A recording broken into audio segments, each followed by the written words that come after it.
Cheers. Cheers to 221. Got my Spartan mug for a big show.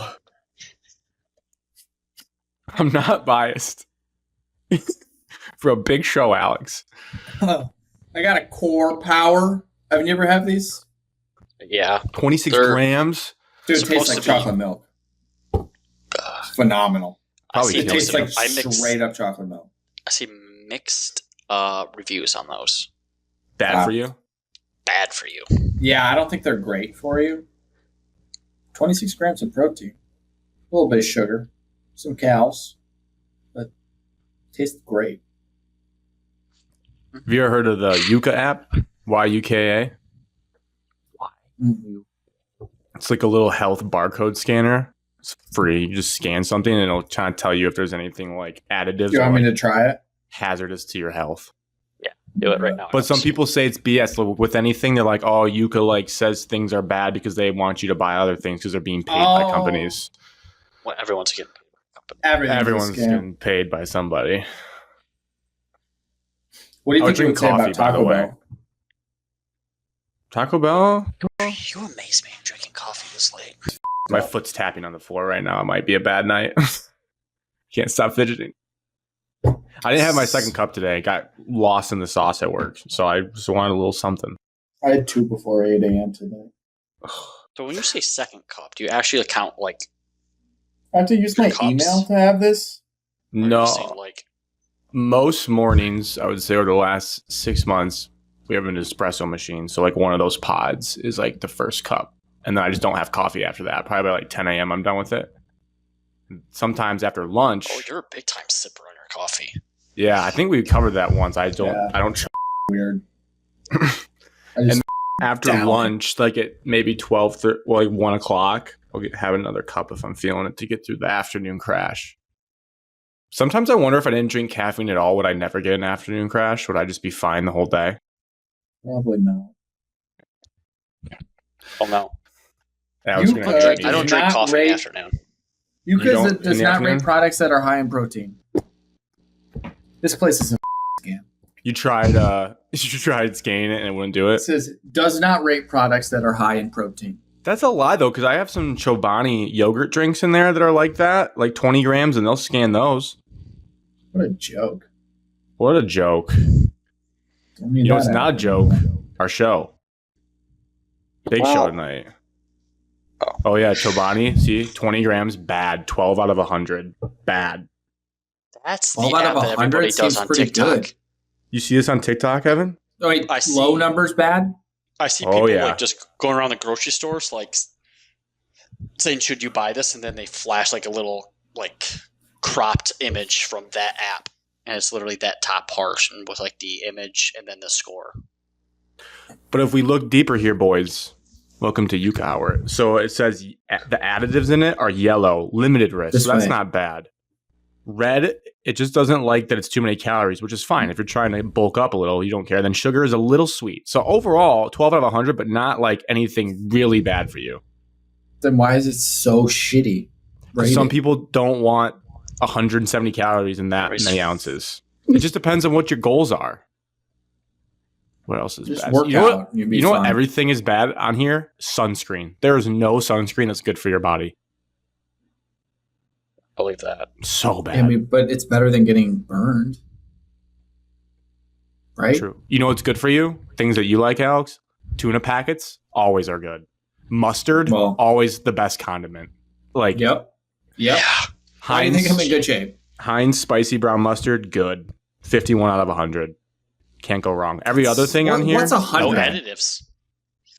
Mustard is just straight. What's 100? Earth, it's hard to find 100. A straight tomato. A fruit. Maybe too much sugar though in those. I had halal guys today. Is that good for me? Oh, a little yellow rice. How many guys you had today? Halal. How many? Did you get a little pita? I mean, it was like catered for work. A little hummus? So I had the yellow whatever rice, orange rice, whatever that rice is. Still don't even know what you're talking about, so good for you. you. Chicken, steak. I'll show you. It's so good. It's black so good, olives. Evan. It's like a chain. It's like a bowl like this. Did you get the white or the red sauce or both? What the hot sauce is so hot. Red sauce will you up. Oh my god, it's burning my mouth. So then I just doused it in white. And Evan, basically had everything in that heat. top left one. He doesn't get bothered by spicy food. That's how you know it was hot. Oh, it's fantastic though. Few pieces of pita. So what kind of? It's a Greek Mediterranean food technically. Yeah. Shawarma kind of adjacent. Yeah, it's Mediterranean. It's delicious. So good. But they don't have a lot of those in Michigan. Alex, just a reminder, you are quiet when you sit far away. Yep. So if you really want your point made, you got to be closer. Yeah. Yeah, I'm drinking Core Life. Yeah. Yelling to your neighbor. It's Core Power. Core Life Power. No. What was the other stuff you used to drink? The Naughty Bum? C-Bum. C-Bum. He's a person. C-Bum. Chris Bumstead. See, I was close, Evan. You remember that. It comes back. That protein powder. Sun Bum? Oh, Sun Bum. Anyways, this show is going to be pretty much all football in your face. The Ryder Cup. And a little Ryder Cup. We have this is the official Michigan State, Michigan football season previews for the year. A big show every year. Record predictions. I did go back and look at what we said about our teams last year. Some eye-opening revelations, I would say, from listening back to like the little 20 minutes we did last year. We had Connor on for that show last year. He should be joining us next week for NFL QB rankings and college football playoff bracket predictions. What do you guys think he's doing right now? He's in, is it Outapalooza this weekend, Evan? Yeah. I saw a location from LSU. He was in Lansing when I looked because I was like, what is Connor doing right now? He's in Lansing. He's probably golfing. I actually went to look to see if Alex was on his way home yet when I got home. So see how much time I had. And I saw Connor. I was like, hey, that's not Minnesota. He's in Lansing. He's going to stop sharing his location with me now. Watch. I know it. He for sure is. But I'll need it for the A&M trip. So I'm going to get that location back, buddy boy. After people make picks. I think I do. We probably all do because I think we shared it at LSU. That's what I'm saying because we thought, things could get off the rails there. And they did. They did. So this show we have locations. Holy cow. Our first topic, Alex said he's not talking about is Connor Stalions' case came down finally. Correct. Punishments were handed out. Quote unquote punishments, Alex said in the chat. But he won't talk about it. Ryder Cup top 6 is locked. We also got an announcement that a week from today in the morning, we will get the captain's picks. Boy, am I nervous. He's holding a press conference. I think at PGA Frisco. I may have read that wrong, but I think it's in Texas. Press conference to announce the 6. It's the headquarters for the PGA. Yes. Is that in Frisco? Yeah, They moved to Frisco, and everyone made a big deal about it a couple of years ago. It's not Sawgrass anymore? PGA of America is in Frisco. The PGA Tour is at Sawgrass. Wow, they don't make that confusing at all. They're different. MSU football season preview, and then Michigan football season preview, and then we'll get out of here. Before we get into that, I just want to shout out the Detroit Tigers. Big sweep. People thought they were dead. Probably the biggest series they had of the year because, for me, because I said I just want them to be a top 2 seed to get a bye. And the Astros were like 3 games back of us going in, and now they're 6 games back, and we're back in first in the AL. So you have us, the Blue Jays at 1.5 games back, and then you have the Yankees and Astros at 6. So a little bit of a cushion. Can't get too comfortable. Do play the Yankees at some point here, but a good cushion after this series. So shout out to them for turning it around. People wrote them off. Tigers, national TV yesterday, TBS. Thinking that I get to watch. No, blacked out because they play Houston. Terrible. They played Houston. It was blacked out for us. Blacked out in Michigan. I figured that was the case for you guys, but then you guys both have. I do. Well, I do, but yeah. All right. Well, yeah. Shout out to the Tigers off the rip because they're not going to get mentioned after that. We'll start with you, Alex. What's new in your life that you'd like to share with us? Oh, I'd like to shout out one more thing. Okay, go ahead. No, don't apologize. It's been way too long, but the Red Wings are retiring Sergei Fedorov's number. Number 91 is going up into the rafters. Saw that. big deal. Some people are saying it's a blanket over the season. They're trying to make everybody think about the past. Look over here. Look over here, Not look over at here. a team that's not going to make the playoffs again, basically. But it's well deserved, and it's kind of like we're finally putting our past hatred towards him aside. We hated him? Because he left in free agency, so people got upset for the Red Wings. That's why we would never retire his jersey. Until now.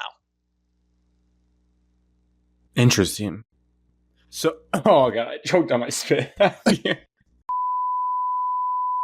My spit. Well, we signed him to an extension, but it'd be like if we hadn't, and then like Hutch left for free agency after like winning DPOI, and he became a Hall of Famer for like the Ravens, and we refused to retire his number. Correct. Yeah, I can see how that would get tricky. But this guy also won multiple Stanley Cups for us? 3. Oh, yeah, okay. Well. What is wrong with you? I'm battling it off. I swallowed my spit down the wrong pipe. Shout out to Sergey. Do you like the move, Evan? You're the Red Wings diehard of the show. I love it. It's gonna. He loves it. Love it. I do love it. I mean, are you gonna go? Tickets are gonna be so flippin' expensive. Good point. I'll think about it. But at his time, he was like the most talented hockey player. He was like having Connor McDavid on our team. Wow. And he's a hockey coach now, so he could coach Red Wings too. Some rumors were saying that he was going to be the next head coach after we fired Lalonde. But he recently served as the head coach of CSKA Moscow in the KHL from 2021 to 2024. Yeah. He led them to back-to-back Gagarin Cup championships in 22 and 23. Sounds like sometimes he's it doesn't translate, though.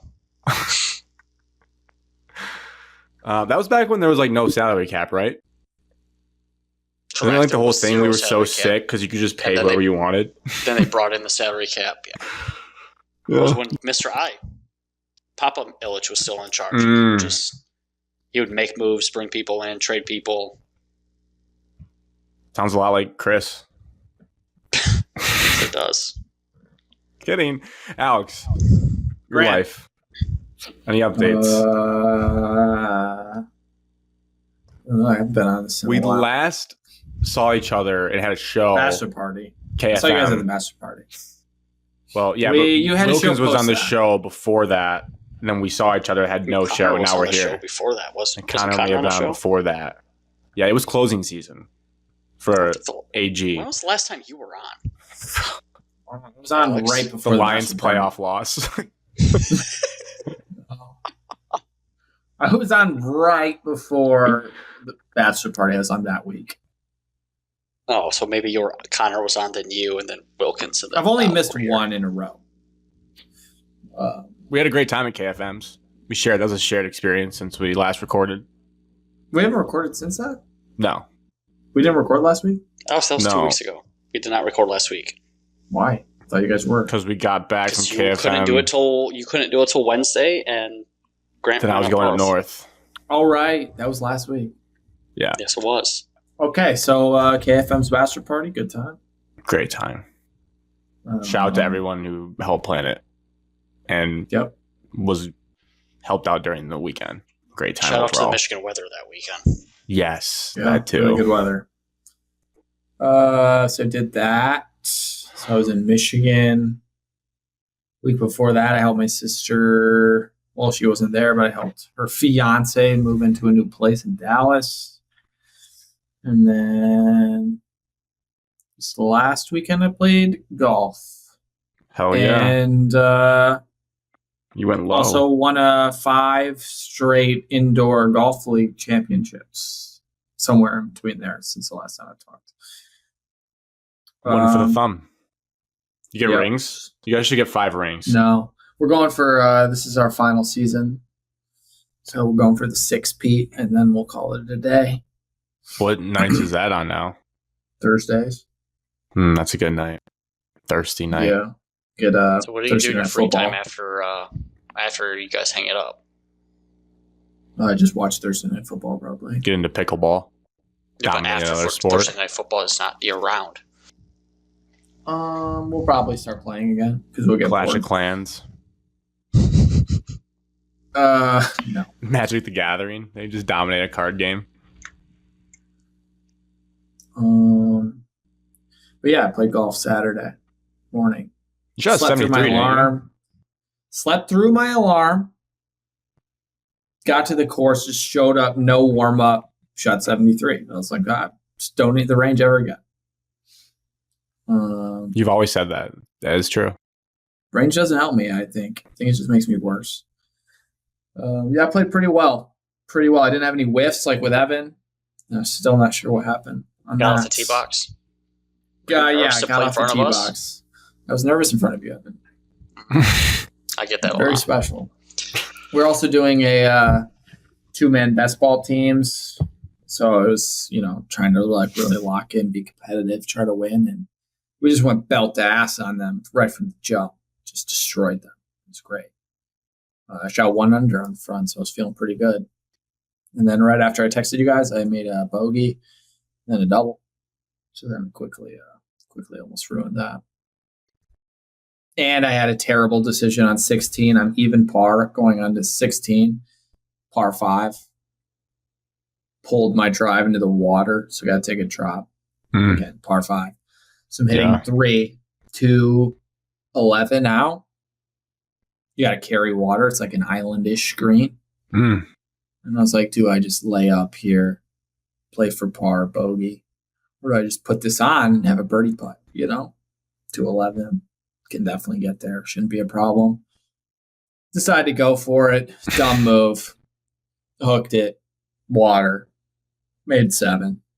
2 over. Birdie. Par 3, 17, island green. Birdie. Make it like a 20-footer. Sick. It's like, all right, I'm 1 over. Then the controversy, the 18th hole, the green was not usable. So they had a temporary green where they just stuck a hole and a flag in the middle of the fairway 230 yards away. It said if you're on the green, it's an auto 2-putt. Huh. Never seen that before. Evergreen's an auto 2-putt for me. So I was like on the edge of this, like I hit a good hybrid, like 235. I was like kind of on, like around the circle. Like I don't know if I was in the circle. You couldn't tell. It wasn't green. Bump and run that baby in. And I was like, am I on? Is this an auto 2-putt? And I was like, I just can't take a birdie on this hole for even par. It's just not how it works. Like you couldn't putt on it. It'd be like putting through the rough. That's wild. I just took a par and shot 1 over, 73, which is what Grant shot in a scramble with 3 other people. So I'll take it. Spoilers. Spoilers.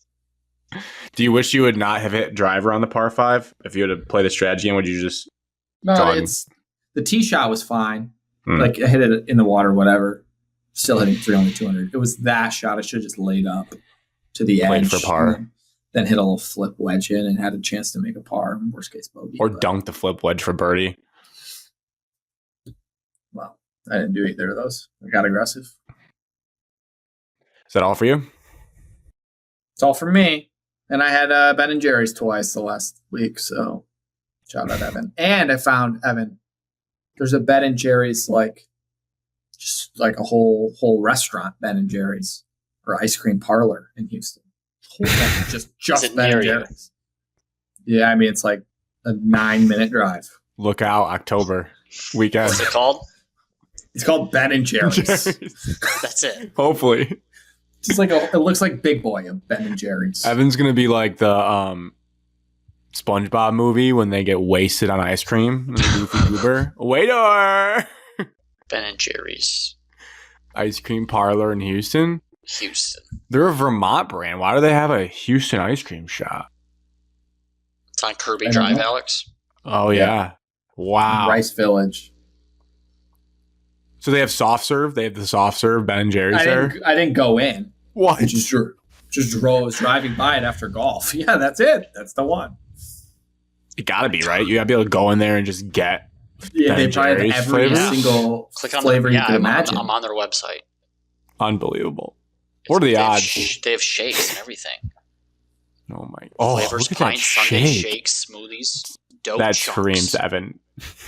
Oh my god! We're gonna be bad boys in October.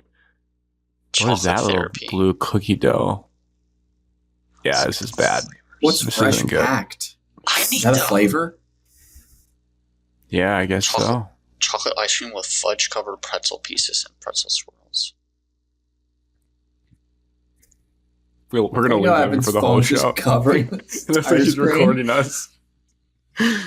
Evan, what did you do in your life? Any updates? Back to work / school.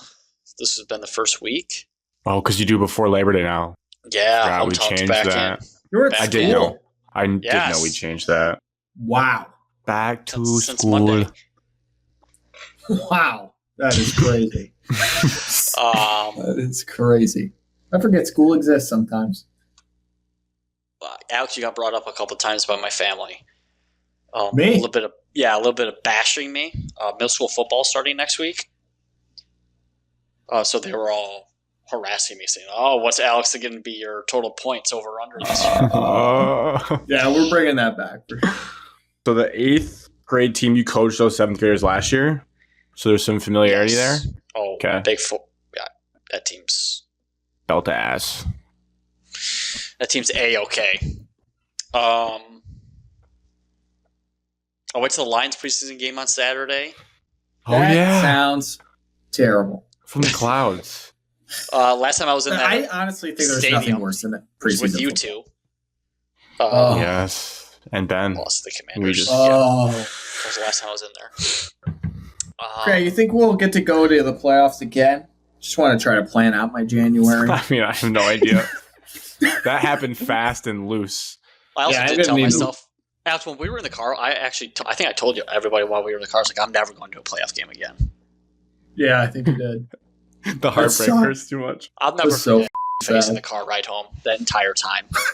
So pissed off. I just and remember when we looked. turned out, we were in traffic and we turned on the radio, and I was like, "Oh my god, Dan Campbell's crying!" Like he was crying at the press conference. I was like, "Dude, he's crying. Like he's really sad." I was like, "Yeah, we're all sad."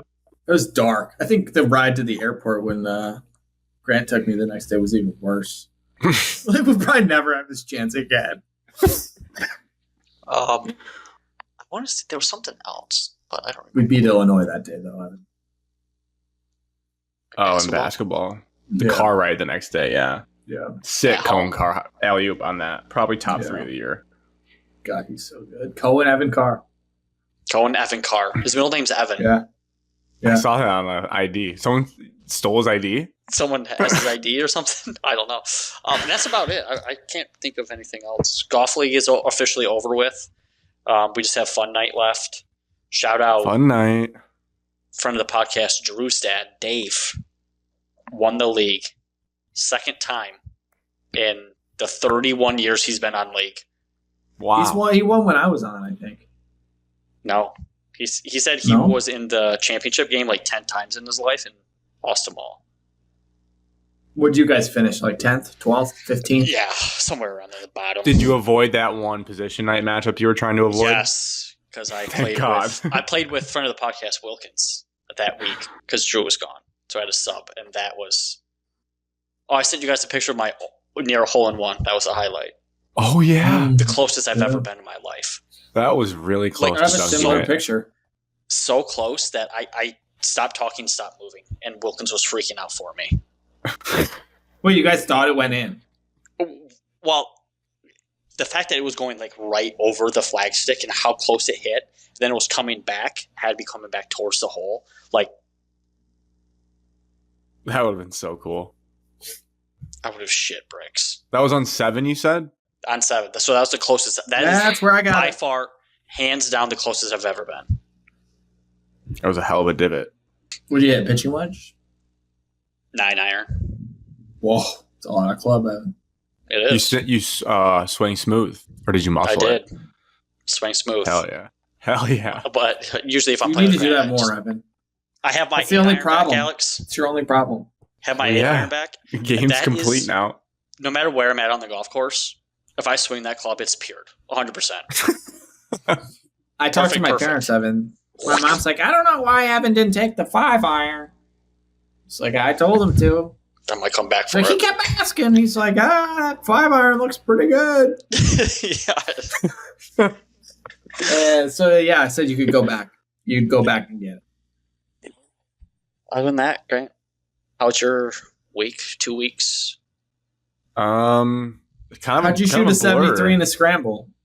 A lot of rain. I shoot a 73 on a course, then you shot a 73 with 3 other people. We'll get to it. No, let's talk about it. I'll hang up and listen. Well, first, I went to...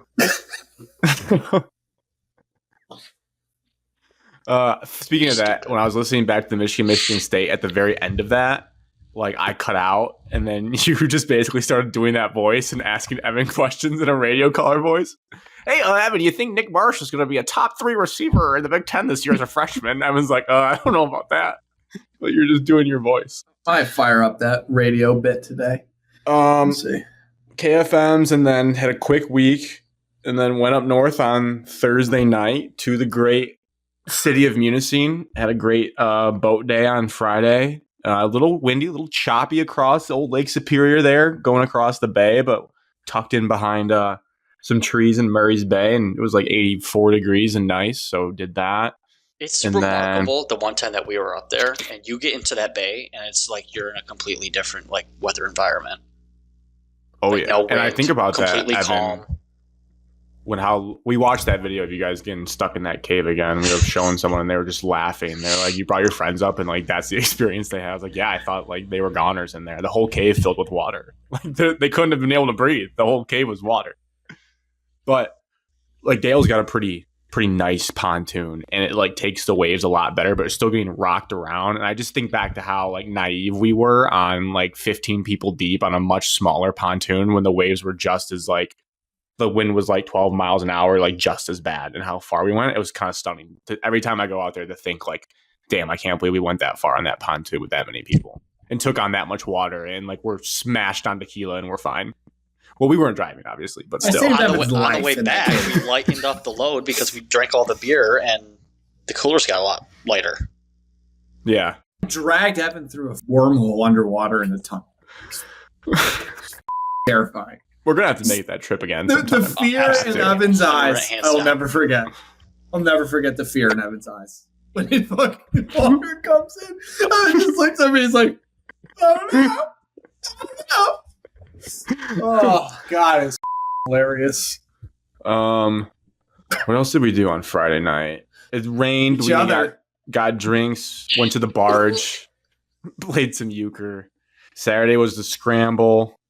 Then there was an after party after the scramble. Got a little drunk. Talk about the scramble. After party. I will. Scramble. So it was me, Marissa, Bailey's sister Taylor. I don't know if you guys have ever met her. I have. And then she looks like Bailey. Her boyfriend Josh.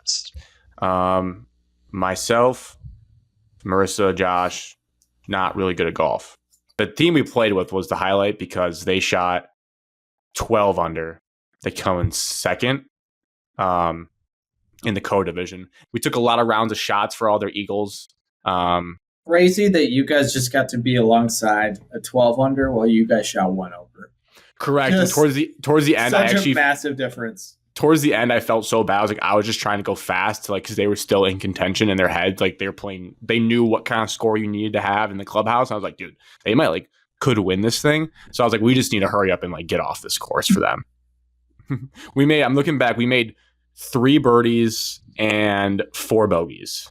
I had 4 birdies on Saturday. Impressive. Where we started on hole 10. My problem, I was pretty pleased with my drives and putting okay. Evan, can you go a little farther from your mouth? Just got a couple breaths there. Drives were fine. My current problem is that we joke every time in a scramble. You have to have someone that's sick from 100 yards out. Like 100 to 115 was the number every single day. It's just like, all right, we're in this range. We need one on the green for the approach shot. I was just pulling things left. Like contact was good. It's just immediately left off of where I'm aimed, like by 10 to 15 yards, which was no good. So that was my current dilemma, which is opposite of sign of a bad golfer. When we played up north at KFMs, my misses were right. So we're stuck in the middle. But two-way miss from 115 yards, not good. That's really bad, actually. I am bad, Alex. I'm like over a 20 handicap. Like I am a 20 handicap. Have one-way miss on 115. Well, I started. I'm not good enough to try it, but I was like, I should slicing from 115. They weren't slices. They were just pulls, like a pull, and they would not. What about to the right? Never missed right. So you just only missed left. Only was missing left that day. Yeah, but then up north, I was only missing right. I didn't miss 115. Left. Yeah. How are you missing those? They were blocking, or are they slicing? Yeah, more blocking. Cam was telling me I was aimed right, so I was hitting where I was, but like to my eye, I was aimed normal. Sounds like you just suck at aiming. I do suck at aiming. I've been told that by many people that like where you're aimed is like way off. Same with putting. But like to my eye, it looks good, so I don't know what to do. I had to like it has to make sense in my brain where I'm hitting. Hold the club up. Be that guy. I might need to start. But it was fun. I did downpour a little bit. That was miserable for about 4 holes, but like I said, 3 rounds of group shots for Eagles was great. It was a good time. Did not win any raffle prizes. There were some good raffles there. Evan would have ate some of these raffles up. It was a veterans tournament. A lot of fishing, a lot of hunting, a lot of America. Did not win a single thing, unfortunately. So, good time. Sunday traffic. We left late. Left late. You either have to leave at 6 a.m. or like 5 p.m. So we left at like 5 p.m. Got home at like 10:30, 11, but did not hit a single traffic. So I guess that's the new plan. Either super early or later in the day, depending on what you want to do if you're coming home from up north on a summer Sunday. Because it's ass if you don't. And that was it. Going to try to get a couple more rounds here. I don't know if I will this weekend, but I would like to start playing early morning fall golf as long as I can.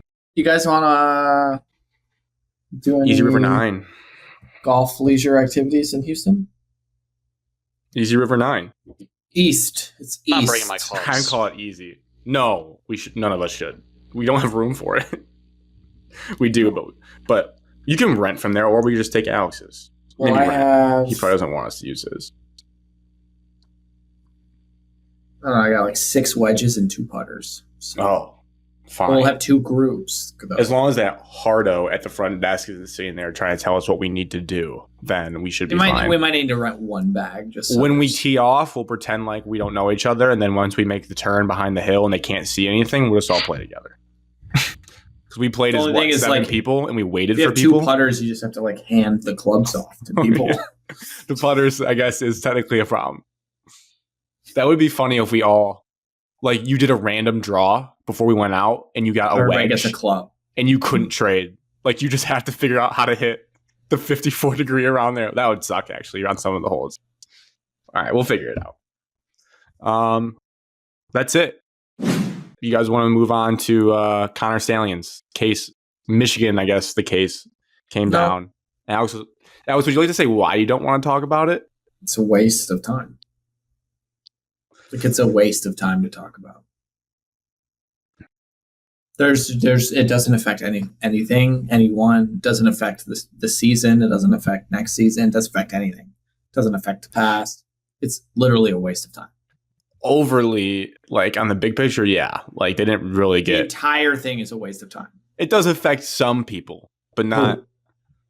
no, I'm not talking about it. Next. Evan, your thoughts when it came down on Friday? Yes, obviously this thing got drawn out a long time. I was trying to tell Marissa like that day. I was like, hey, it's coming. She's like, wait, from that? And I was like, yeah, NCAA was really slow. So I agree. It takes a long time, but we finally did get to the conclusion of it. So your thoughts, Evan, now that's finally settled. I don't have many. Obviously, there's a little privilege nowadays. They don't set precedent like cases anymore, like they did in the past, where like they're going to come down and hammer a program, like SMU for cheating. Yeah, for cheating or for scandals. Like they're going to come down and hammer USC for Reggie Bush's mom getting a house from an agent. coming down and hammer Miami. They're obviously just not going to do that anymore because the money in college football is too great. And you're looking at a team that won the national championship 2 years ago. I wasn't expecting a lot. I was hoping for something different outcome. I just wish there were more harsh punishments for those that are involved. Harbaugh, 10 years. I mean, he's never coming back to college anyways, so that's a nothing. That's just basically a check mark saying the NCAA crossed its T's and dotted its I's versus him. $30 million fine is nothing to a major Power 5 school, especially when your donor base has some of the largest amounts of money in the country. I would like to see something deal with like their home games, lose a home game in the Big Ten play. That would kind of hurt revenue too in a weird way. You know, right? You don't get concession stands or ticket sales from an extra home game. You can't do a postseason ban because the college football playoff has nothing to do with the NCAA and they're their separate committee. So even if they were banned from the postseason, how much is the NCAA going to override the college football playoff? Probably unlikely. They can't. They could be banned from a Big Ten championship, but at this point, championships are more a trophy in the trophy case and not really mean much.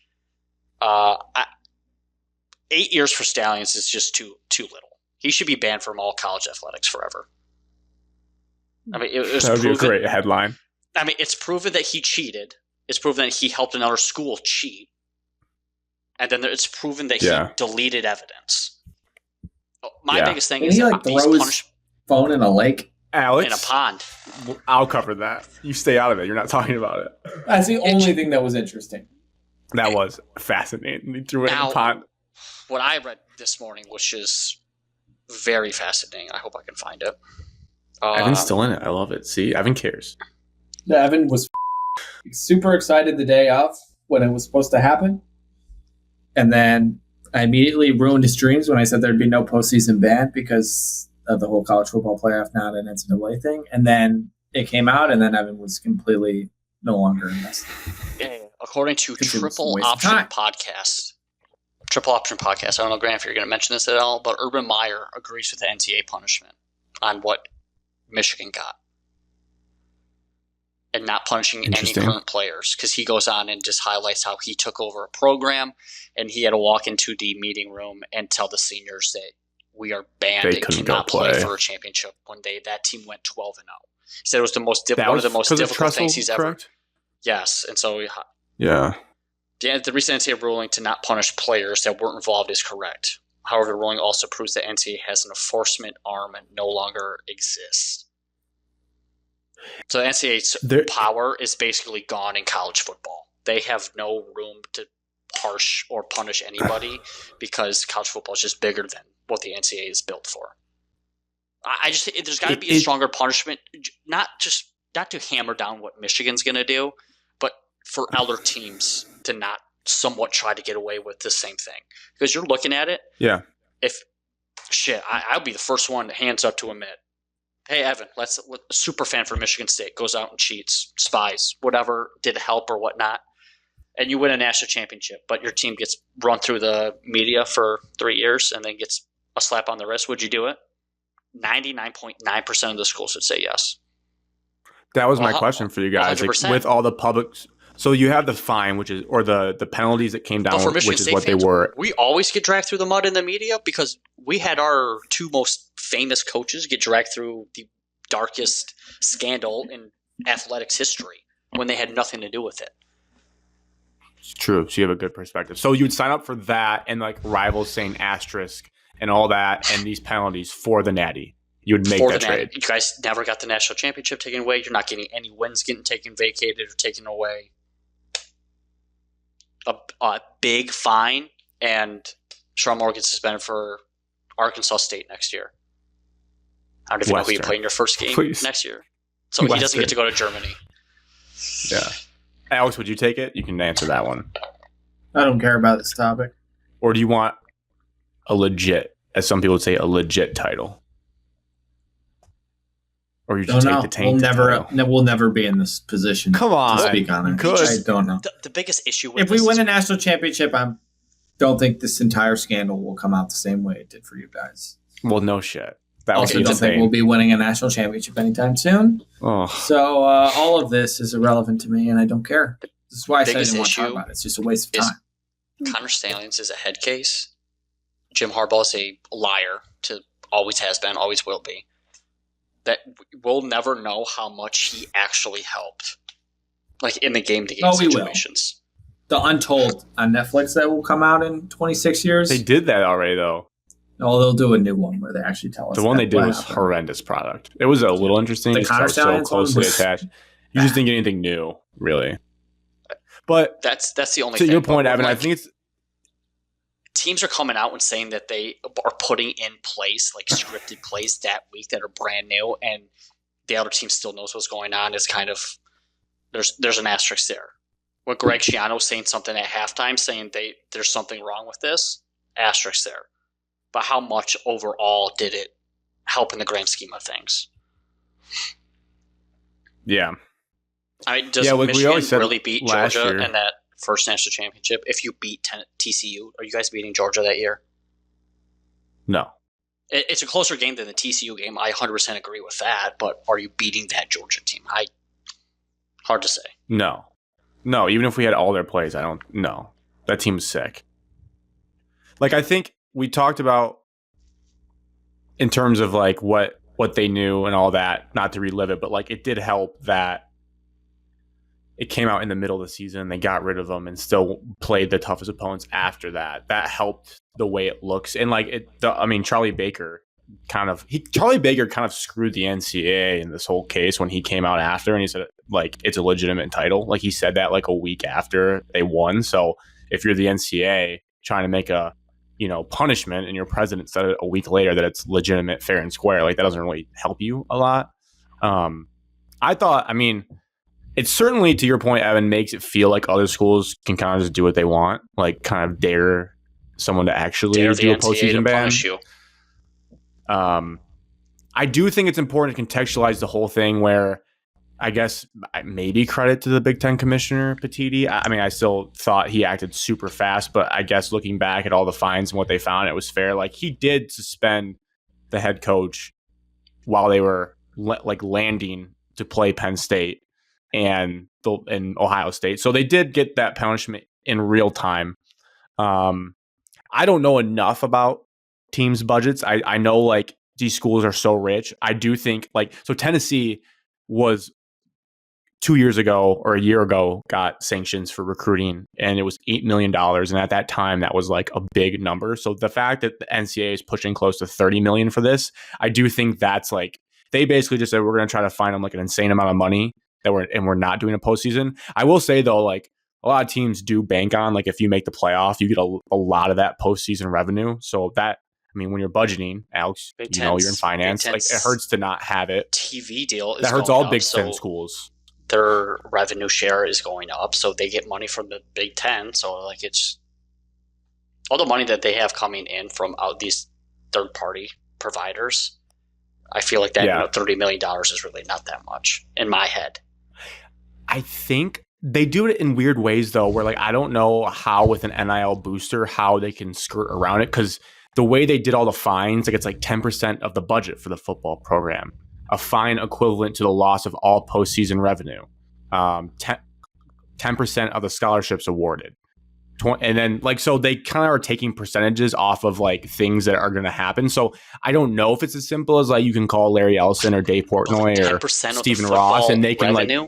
They can funnel that money. I don't know if they can do that, but it's a unique way to find someone. I think that would be supposed to be the biggest thing. To us, it doesn't matter though, because that's not coming out of any of our pockets. So I guess I'd be curious to see the back end effects of what happens with that down the road.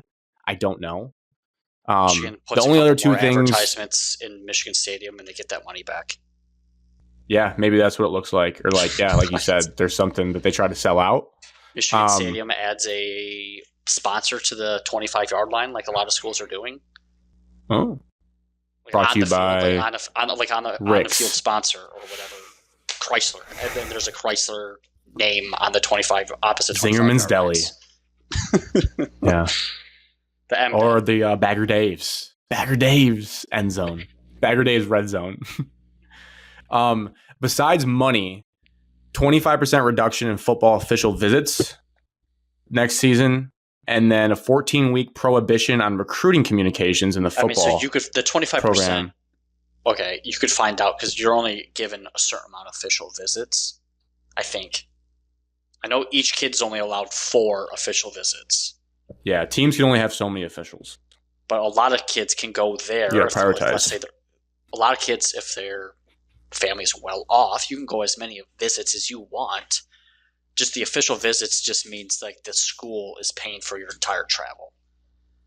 But you can go visit, like if you're committed to a school, you can go there every single weekend if you want, and then you pick one of the 7 home games as your official visit, and that gets completely paid for by the school. It's a good distinction. I mean, I think those recruiting things could hurt. I don't know exactly how that will go. I think those are the most tangible besides the money. And then obviously that you just got. No, that was probably already like in the books before this. Yeah, I guess we'll have to see that.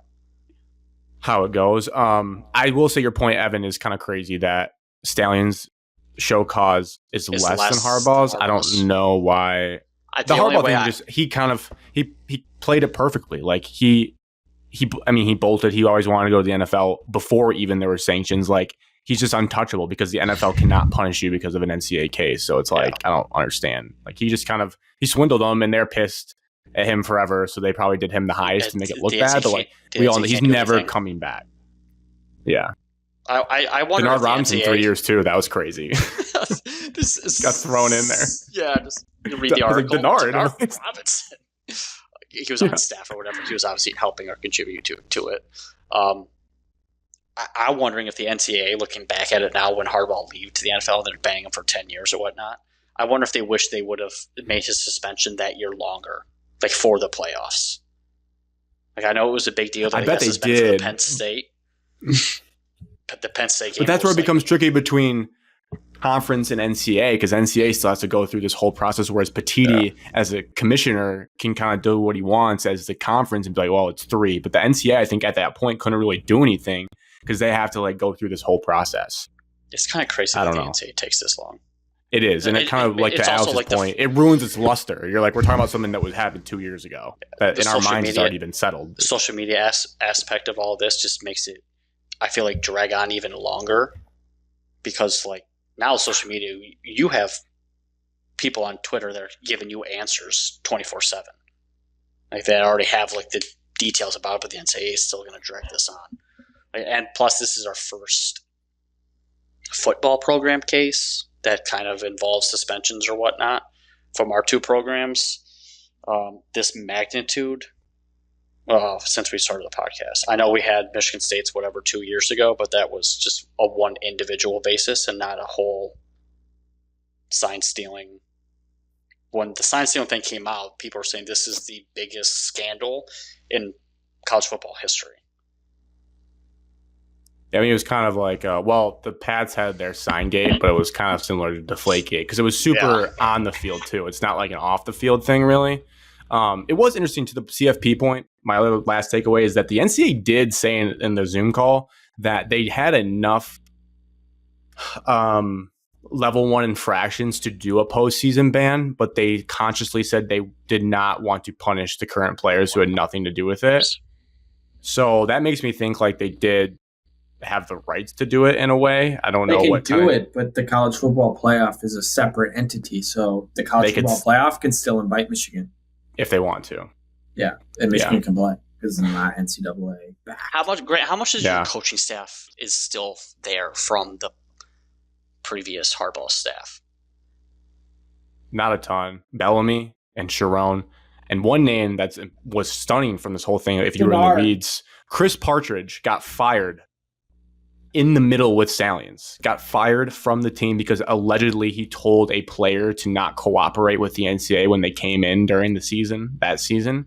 And it came out in this report that he did nothing wrong. So I do actually, if I had to feel bad for someone, I would say Chris Partridge got fired for like no reason. The NCAA found that said he didn't do anything wrong. So his name got cleared. I don't know where he's coaching now, but I did kind of forgot about him, but he was the coach that got fired wasn't he like the linebackers or whatever coach? Linebackers coach. And he worked closely with Connor, so he probably did know, but like there was rumors that he was telling people when the NCAA came in the building to like don't cooperate, and it turns out that necessarily wasn't true. So that was kind of crazy. He lost his job from coaches linebackers for the Seahawks, so I think he's fine.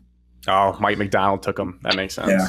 The thing that's crazy, and I tried telling Marissa this, is like it's always the cover up, not the crime, and that's where I started to not feel bad for Stalions. I do think Stalions, overall in my head, kind of a legend in Michigan. You always be like, all right, he gave it his all. But if he had just like cooperated and not like been such a dickhead, for lack of a better word, after this, and same with Jim, like they would have gotten less penalties. Like if the funny is during the committee on infractions, sources came out that Connor Stalions like broke down crying and basically was pleading to this committee that they ruined, or it's like ruining his life. It's like, well, I don't feel bad for you because you went on Netflix, you were sneaking around Barstool games, you were like still going to the games disguised. Like he never had any remorse publicly for what he did. So I don't know how he ever expected people to like feel bad for him and like think that like I'm with you, Evan. I honestly thought like Stalions would be like lifetime banned from college football. I was stunned they didn't go that hard, but I don't know what it would take then to get that. If it's for something on field, I really don't know. When Michigan has their 10-year team anniversary, you're going to have freaking Stalions walk out with the team.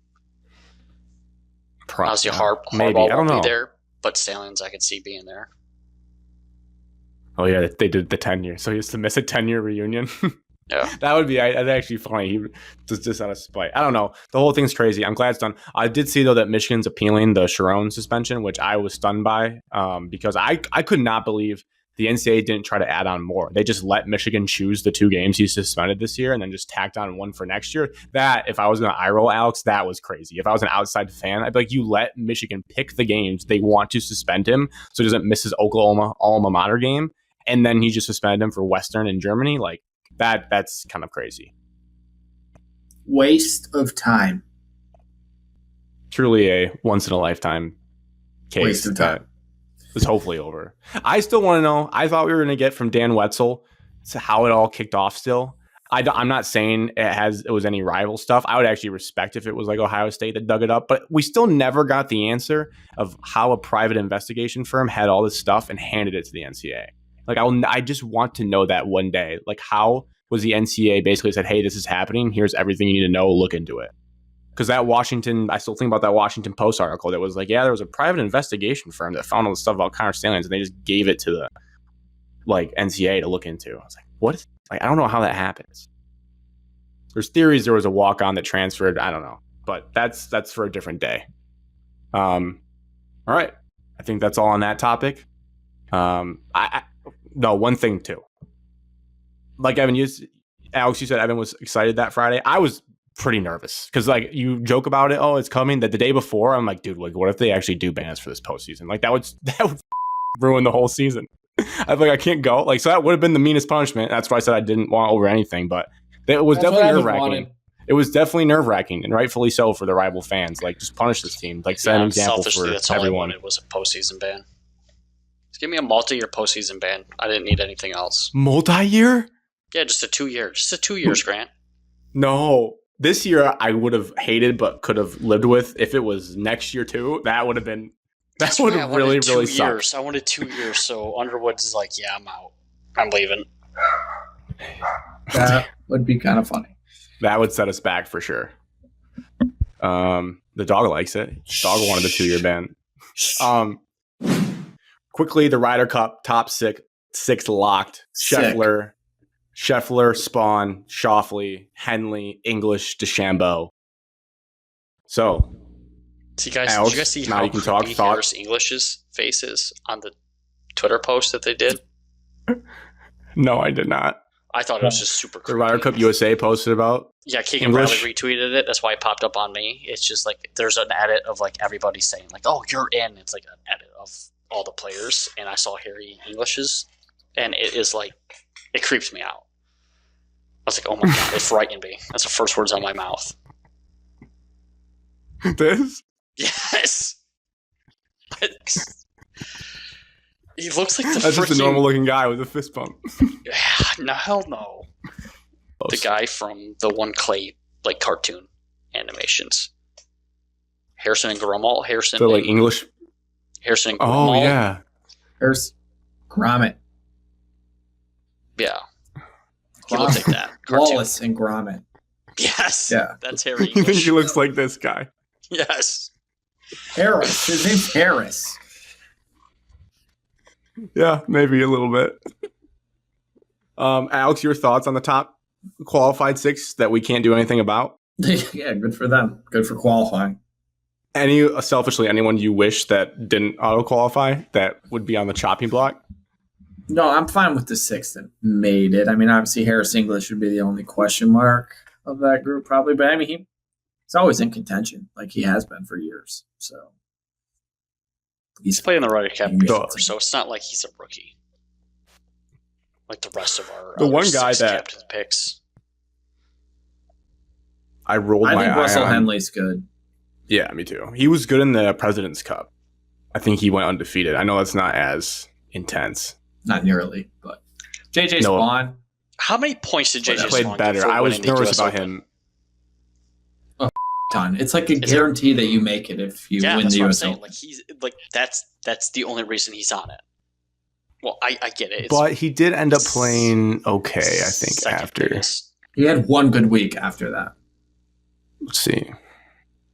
First T14 cut, T23, T23. He didn't play a ton after there, honestly. He kind of just coasted to the Ryder Cup. Wait, He didn't go have up to grind. Give me his whole season. T6. He has like one career win. What does P2 mean? Second. Playoff. Lost in a playoff. Oh, so he was in a playoff at St. Jude. Yeah, I said he recently like played Oh, well. he's been playing. Yeah, that's what I'm saying. After the U.S. Open, I was rolling my eyes at him, but no, he's actually played like pretty good start to finish. Lost in a playoff at the Players, won the U.S. Open. And Lost like in put up a playoff at St. Jude. T14. He quit during the Genesis, and then he did fine. I would say respectable in the last 3. So I think, yeah, I'm in on him. I think he's for sure earned it outside of even. I don't think his game's very suited for Bethpage Black, but that is what it is. He's not a big hitter. No, he hits the ball shorter than us.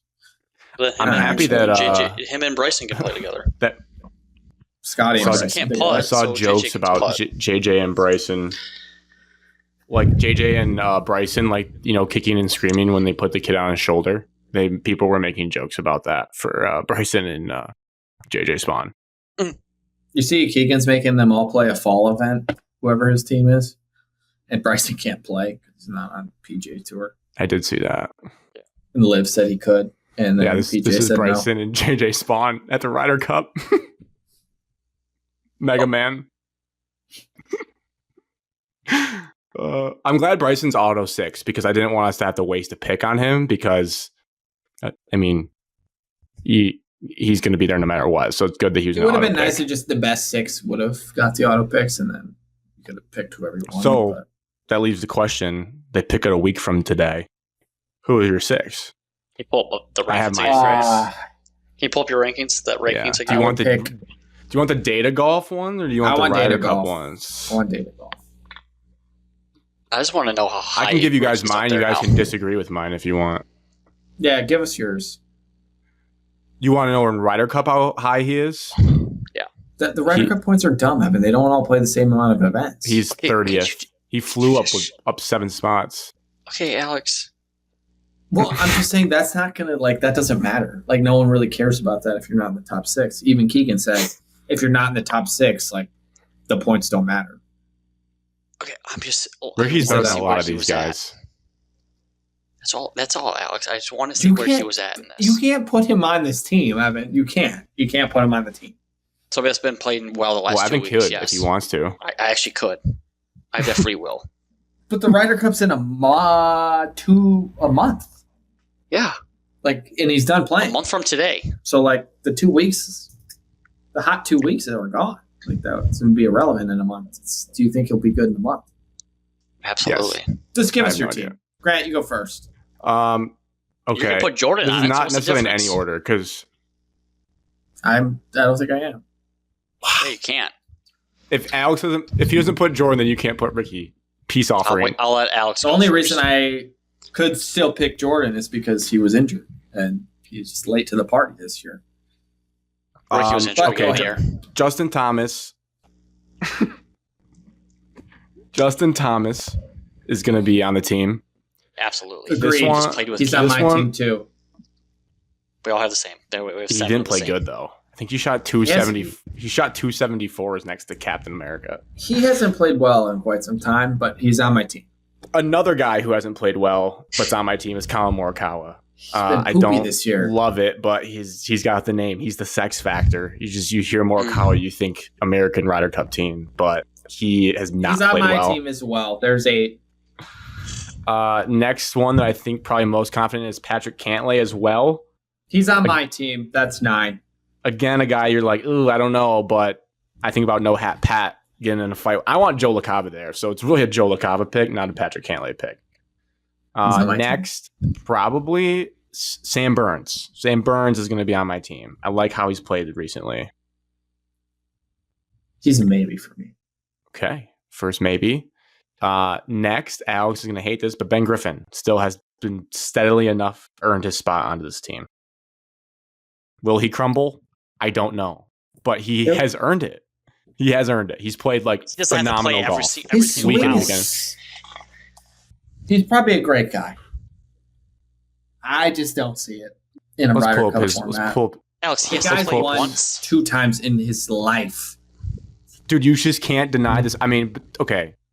First, second, 10, 14, 13, 2 cuts, 11, 9, 12. I mean, he's had a 8 before at the PJ. He's had a good year. Won the Zurich. Oh, which is also Zurich is a duo event. Yeah, but that's good for the Ryder Cup. You just talked against yourself, idiot. He played with Andrew Novak. Nobody plays in that tournament, Grant. He's had a start to finish great year. He's on the Ryder Cup team. I didn't say he hasn't had a good year. I just don't think he'll play well at the Ryder Cup. That could be true. We could both be right. He deserves beyond. He could not play well. I understand if he gets picked. Like, I'm not going to say that he shouldn't be on the team, but okay. And then my last guy is Cam Young right now. Yeah, he's on my team. Big ball hitter. New Jersey kid. He's on my team. And is he really? Yeah. He's played well too. His swing's sick. And I like a good pause. But yeah, look at that. 1-5-11. Guy's playing his best golf of the year right now. So he's on my team. Was pretty bad in the beginning of the year. Didn't even make the US Open until he did late qualify for the US Open. Yeah, he was at Homa's location. Yeah. I think. Yeah, he was. He won. He's on. Ricky was there too. That was Ricky too. So what has changed? I am walking back my. Yeah, they did. I'm walking back my Keegan Bradley playing captain take because I just don't know if he's played good enough the last couple of weeks. If he goes out and wins the tour championship, he's back on the team. How come Maverick McNeely gets no love? I don't know, dude. I thought about that when he was lighting it up this weekend. I was like, why not Maverick McNeely over Ben Griffin? If we're gonna have one of those guys. Well, Ben Griffin has played better than Maverick McNeely. I mean, he's like this year above him on points. Maverick McNeely has never won an event, so that's probably also why. Yeah, that's fair. I mean, he's been playing good, but I don't think about him on this team. No, I don't think about either of them on the team. Which is insulting because I've never once... I look at his name and I go past it every time. I've never once stopped on it and been like, that guy might make the team. So I was like, there's no chance. Yeah, that's fair. I mean, I think that's our 12. This is how it works for me. You have your top 6. You have Morikawa, Cantlay, JT. There's 9. Locks. And then the biggest question mark is, does Keegan play himself? That is big. Unknown. I lean no right now. I would put Cam Young probably like close to lockish territory as like my 10th guy. Wow, what a rise for him. Almost missed the US Open. Probably Ben Griffin lock as well. Yeah, you have to. You run out of names. You have to have him on the team. And then the group of people that I think will be like considered for the 12th spot for either political reasons or golf reasons are the following. Sam Burns. Played decent this year. Best friends with Scotty Scheffler. Scotty comes up to you, Keegan, and says, hey, I want this guy on the team. He's on the team. That guy will be in consideration for sure. The next guy is obviously Jordan Spieth. A lot of people in his corner. He could still get picked. He's played in 5 Ryder Cups. The Take it third out of your guy, mouth. Ricky Fowler. He's played in Breathe a little 6 bit. Ryder Cups. Those guys are still going to get considered. They are because they have don't want to be experience. mean to you guys. I don't think they're being considered. I think I would they be will. stunned if one of them made the team. Data think Golf they are says being Jordan considered. Spieth still has a 41% chance of making it. I don't think there's a shot. accurate is they're Data considered. Golf. I mean, There the is name. because, like, who else are you taking? Like, they're still going to be in the crop between 12 to 15. You're not taking some of these other guys. You're not taking Brian Harmon again. Oh, look at Ricky. Yeah, you should go off this. He's closer to Colin Morikawa, who people think is a lock, but like again, Colin's not played good at all. Ricky's flying up 10 spots. Evan's a Data Golf guy. Has to be. Yeah, Spieth is right there, too. Like, you're telling me Spieth and Ricky aren't being considered over, like, Goddard and all these other names that No, are they coming are. up? I don't think They 100% Goddard's in are. contention right now. They're ahead of them. They're ahead of those guys. I Still. agree with who they're in front of here, but I don't think they're passing anyone else that's like making the team. Keegan has said multiple times if you're not in the top 6, he doesn't care where you're at. And he says he's not taking a bunch of newbies and he wants people with experience. This bodes well for Evan and I's guys. They have a shit ton of experience. I would be stunned. I don't think it's going to happen, but like, because I think Sam Burns will be the last pick because He's played in in the one Ryder too. Cup. Yeah. But like, I think Burns, Speed, Over Ben even Griffin. Ricky. No, I think Ben Griffin's the 11th. Then who do you? But then it's all the old. Oh, so Cam Young's the casualty. No, I said Cam Young was in. But So that's the Cam new Young's boys 10th. club. They're not going to put Speed. They're not going to put Spieth in over JT Morikawa or Cantlay. Those were my locks, Grant. Those are I know, his but That then- locks. puts it at 10. If they're not, then who's getting the bump then? Sam Ben Burns. Griffin 11, and then Sam Burns is like in that group because But you Sam just said you Burns don't hasn't been think that good so, this year either. 'cause he's I said played he'll in it. probably get picked, but I'm telling you that those dudes are all in consideration for sure. Interesting. All it takes is JT and 3 other people that have played in a Ryder Cup with Ricky or Jordan 7 times to be like, yeah, we want him on the team. We need him on the team. That it could happen. The only wild card is if Keegan just plays himself, and then that whole conversation goes away. be so sick. It's like, you know what? I'm playing. You know, instead of making that choice, I'll just play myself. A lot depends on this tour championship too. I mean, these numbers fluctuate a lot, but if someone like goes out that were not Scotty If Scheffler, Sam Burns wins this week, the tour championship on the team. yeah, he's on the team. Like if someone like that wins this week, they're on the team. Cam Young wins this week, he's on the team.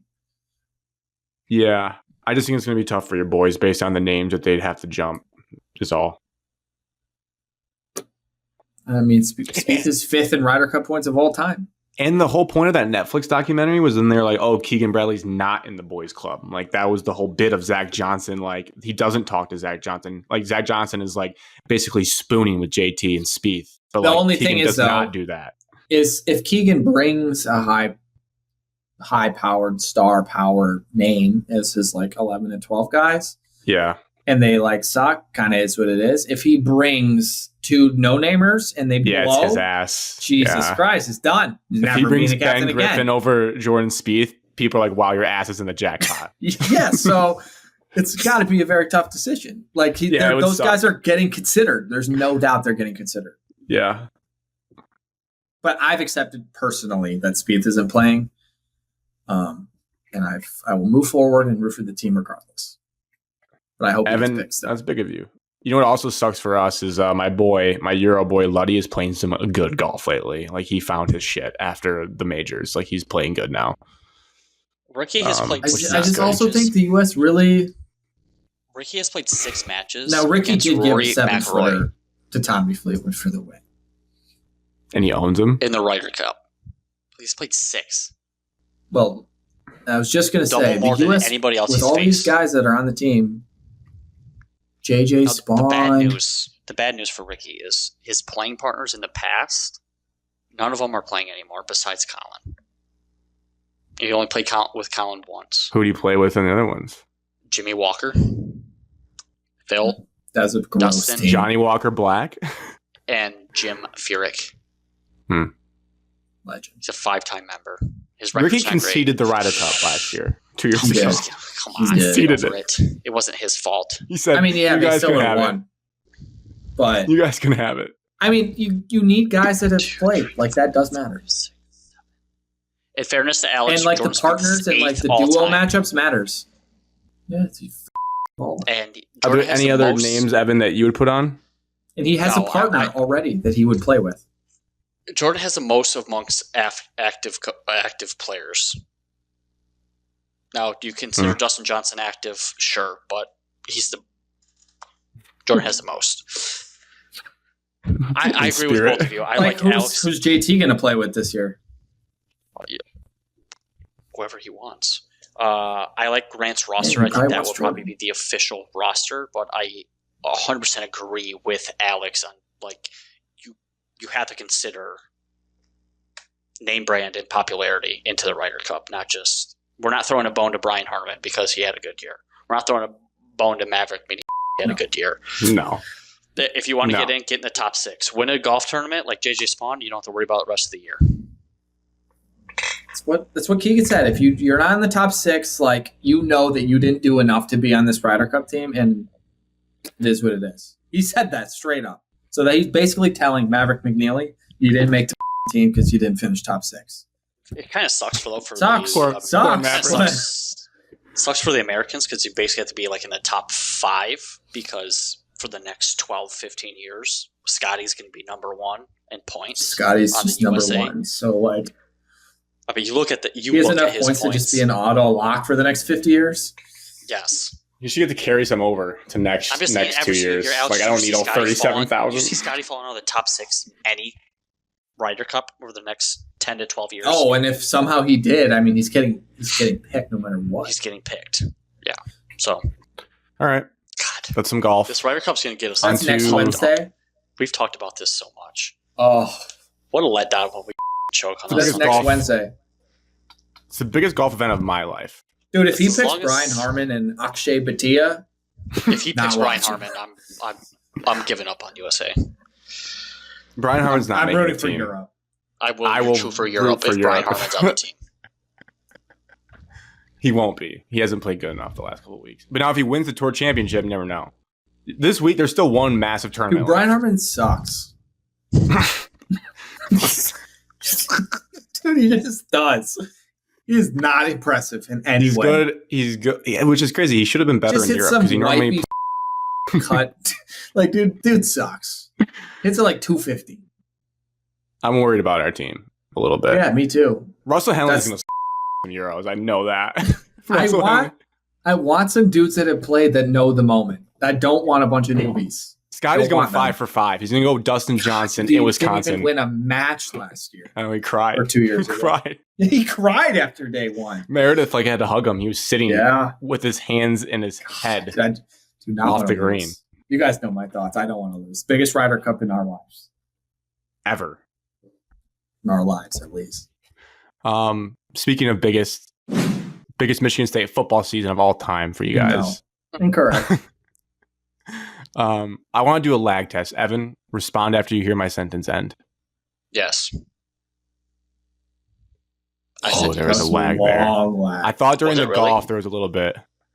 Oh, there was a delay. Wait, try again. Now it's good. Evan, respond after my sentence ends. Yes. Oh, there's a lag. Oh, that was bad. Evan, can you try leaving and rejoining from the Google Doc and see if that fixes it? Yeah. I don't think he's that far behind. But it was like enough that I could kind of tell. I was like, Evan's like a second behind like when we're wrapping up. Dante Moore hasn't been named QB1. I guess not. All right, we're back. All right, wait. Let's do a test. Evan, say yes when you hear my sentence end. Yes. Yeah, okay. We're back. Okay. Michigan State football season preview. I have a just general question. I have a question before you guys even answer because I saw your questions on the Google document. It's actually mainly for Alex. Then I'm going to ask Grant the same type of question, but for Michigan only. Oh, I'm excited. Okay, Alex. Okay, if you took Childs and Marsh off the Michigan State football team, and you had to pick one player, if you said this one player is going to have the biggest impact, and if he does well, our season go well? Who is that player? That's currently on our team.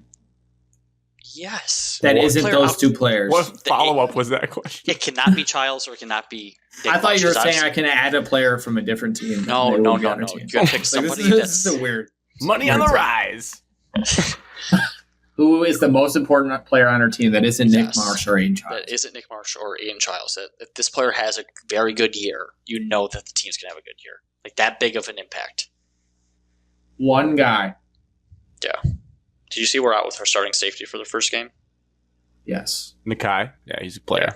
Yeah, he's a good We're guy. out with him for the first game. I like him. I mean... Your punter. It's impossible. I have you took the one guy that is the most. I would like to say collectively a group, but I don't know how to say that. No. One guy. Whoever our running back is, because I don't know who it is. Whoever that guy is. I think it's going to be the transfer. I don't think it will be. But whoever the starting running back is, if they are really good, that could solve a lot of problems. That's like a K9 type answer. Like, I saw K9 light it up here, so I'll stay the running back. If Kenneth Walker's on the team, we'll be pretty good. Evan, what's the answer to your question? Your own question. Mine was Jordan Hall, the linebacker. He didn't play. He wasn't a starter last year. But I think our linebackers have been very bad. Probably since last year we had Jordan Turner. He was a good player. Yeah, Jordan Turner was good. Okay, no, I'm saying, but just the rotation of guys that we've had in there and the consistency we need over the same person. I mean, we saw Cal Holiday play for 5 years. Would you consider him an impact player? No. Peach Bowl, yes. Peach Bowl, yes. The last 2 years. Unless we played Iowa. Donovan Edwards, no. That position, because our defense is not the same. So I say that leader on that defense and a linebacker position clean up the front seven portion because you need to be able to stop the run. And so if that front seven and he's the leader on the defense and the best linebacker clearly on the field for the team, I think that the whole team collectively would be a night and day difference. The IMG kid? Yep. Yeah. I thought he was good last year, no? He was good much for the time he played, but he wasn't on the field as much. Learning curve. Was he a true freshman playing last year? No. Sophomore last year. Interesting. The captain was picked to go to the Big Ten Media Days. He needs to have a good year, for sure. Can I give mine? Yeah. No. You're, Alex said no. You're all FCS right tackle. Oh, very important. Interesting to not go left tackle. But because I think it's play left tackle. I know, but you could just go left tackle more. No, I think that's important. But you cannot have, because the right tackle pressure, you can see it in your face right when it happens off the snap. It will spaz you out as a quarterback. But holy shit, there's a guy coming right at me. Hutchinson's coming at me off the edge. I'm dead. That doesn't happen a lot. Wrong. Childs cannot have that happen. If he gets blindsided from the left, that's going to suck. But he needs to feel comfy in that pocket. So I'm just going to go with the new right tackle. The answer would just be our offensive line and our defensive line. If those two are good, you'll be a good football team pretty easy. But I want a single player, Alex. That's why Evan made it tougher. Aiden Childs is the most important player on our team. Oh, we eliminated him. That's why, I took him away. Yeah, well, that's the real answer. You can't have him. Dylan Tatum. I'll wait. The guy that touches the ball every time. The center. What's your guys' overall vibe going into the season? Where are we at vibes-wise as we sit here a week out? As we get closer, I get more excited, more optimistic. It's just like the last couple of weeks, sitting around with friends, you go through the roster, and nowadays it's transfer portal, new roster, new coaches. It's not the same as it used to be where you would go in, I would go into the offseason and know 95% of the guys' names and where they're from. Nowadays, most of the roster don't know who they are. I'm very optimistic. I think the schedule, front half of the schedule, winnable. Schedule overall, winnable. We were 5-7, and we were a couple, in my personal opinion, games away from being 6-6. We're 3 plays 7 away from 7-5. Correct. I agree. Don't fumble right before the half against Michigan. You probably hold on to win that game in the second half. You guys see all these College, you take two plays away in that game and you win 7-5. Yeah, so I like the front half of the schedule. Alex, your vibe? So it's funny. Anytime I've talked to 3 to 4 Michigan fans, not including yourself, and I say we'll make a bowl game, and they laugh in my face and act like we are the least talented team in the Big Ten, and we have no shot of being good, and we're a joke still. So that's mean. I was not in that group for sure. Yeah, I was just trying to think, like, were we that bad last year? And I guess as I looked back, the way it ended, I reflected. The beginning of the season through like week 8 was reasonably strong. Like there was like wins, losses, but like competitive for the most part. Yep. The last 4 weeks were pretty bad. Injuries.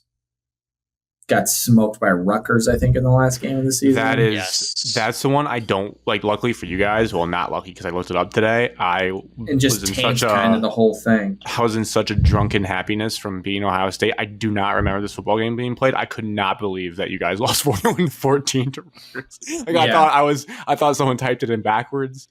I was like, "There's no shot this game happened." Well, like scroll up a little. Scroll up. So some weird moments, like up 10-0 against Indiana. Obviously up on Michigan, looked like you were going to win that game. Illinois game, we were down like 20-16 in the fourth quarter, like close, and then you lose to Rutgers 41-14. So you're like, oh, yeah. And you're up 24-0, I think, against Purdue, and you only won by 6. Yeah, had a great start to the year, 3-0, everything in front of you. So had Boston College beat. Ohio State was competitive for a couple quarters. You guys, credit to you. Right, I listened back. You know what the Boston College second half started? You know how it started the second worst half? Start of a second half a ever fumble seen in my kick life. Return? Fumble kick return. They got it. Held them to a field goal. No big deal. Okay. We survived. We still have a lead. Okay. First play on offense. Strip sack. Interception. It's the first they time. Scored on the next play, I think. The first 2 times we touched the ball in the second half, we gave it up. Whoa. So, like Alex said, dude, so many probably ads. 3 plays away. Click the X. But I didn't answer the question. The vibes. And good news is Jonathan Smith actually knows what the Michigan rivalry is now because he didn't know last year. Yeah. Huge vibe. Here are my vibes. It's year 2. Jonathan Smith is a program builder. He said last year he pretty much tempered expectations. He said we weren't going to be very good. We weren't very good. This year 2, he understands the landscape. He knows the Big Ten now. He's got some guys in that he likes. There's been development of players. We have like 3 1,000-yard receivers in our receiving room. Not all at the same level, obviously, but whatever. Plus Nick Marsh. So you put weapons around Childs. If your offensive line, which on paper looks better, more talented, who knows what they'll be. You get rid of the 5 season-ending injuries you had in the first 3 weeks, and, things are pretty positive. I'd say that they're going to be a better football team. I'm pretty confident in saying that. I'll be honest. You look at the team stats on offense last year, and we're in the bottom third for like almost every single category. We're 11th, 10th, 14th in a lot of the categories. I'm not saying we have to jump up to the top 5, but if you're middle of the pack in the Big Ten and offensive categories, I would like to think that you're going to win 7 games. Comfortably. You're going to win 7 games. Can you get to the over 300 yards per game on average? It's kind of like where I'll be looking at. There's some meek second halves or first halves there last year. I like to think the offense is going to be much improved. And like I've said to a lot of Michigan State people recently, I can live with the interceptions from Childs. Most of them. I can live with those. It's the fumbles is what hurt. Fumble against Michigan going into for second half. Fumble going into the end zone against Oregon. I believe he had 8 picks the first 4 games. The first throw he ever threw from the Michigan State uniform was an interception. And then I think he had 4 the rest of the season or something. Correct. Yeah. Which, whatever, like the passing yards dropped off because he's trying to be. He also was running around for his life. Yeah. The offensive line was that bad. Zone team, play action, boot off of it. You just got to protect. Any names people, we have the depth chart pulled up for those just listening. Any names that people need to be aware of that they're not already aware of on offense, would you guys say? Yes. Omari Kelly has been wowing people, apparently. Where's he from? He played at Auburn, then did something bad, went to Middle Tennessee. It's like all conference there, 1,000-yard receiver. Coming back up a level. Apparently he's the 2. Quite a player. And then offensively, I don't think that's going to be our offensive line starting. May not be. But the tackles are right. And then the center's right. Can you click on the Caleb kid, Carter 72? That's under the right guard position.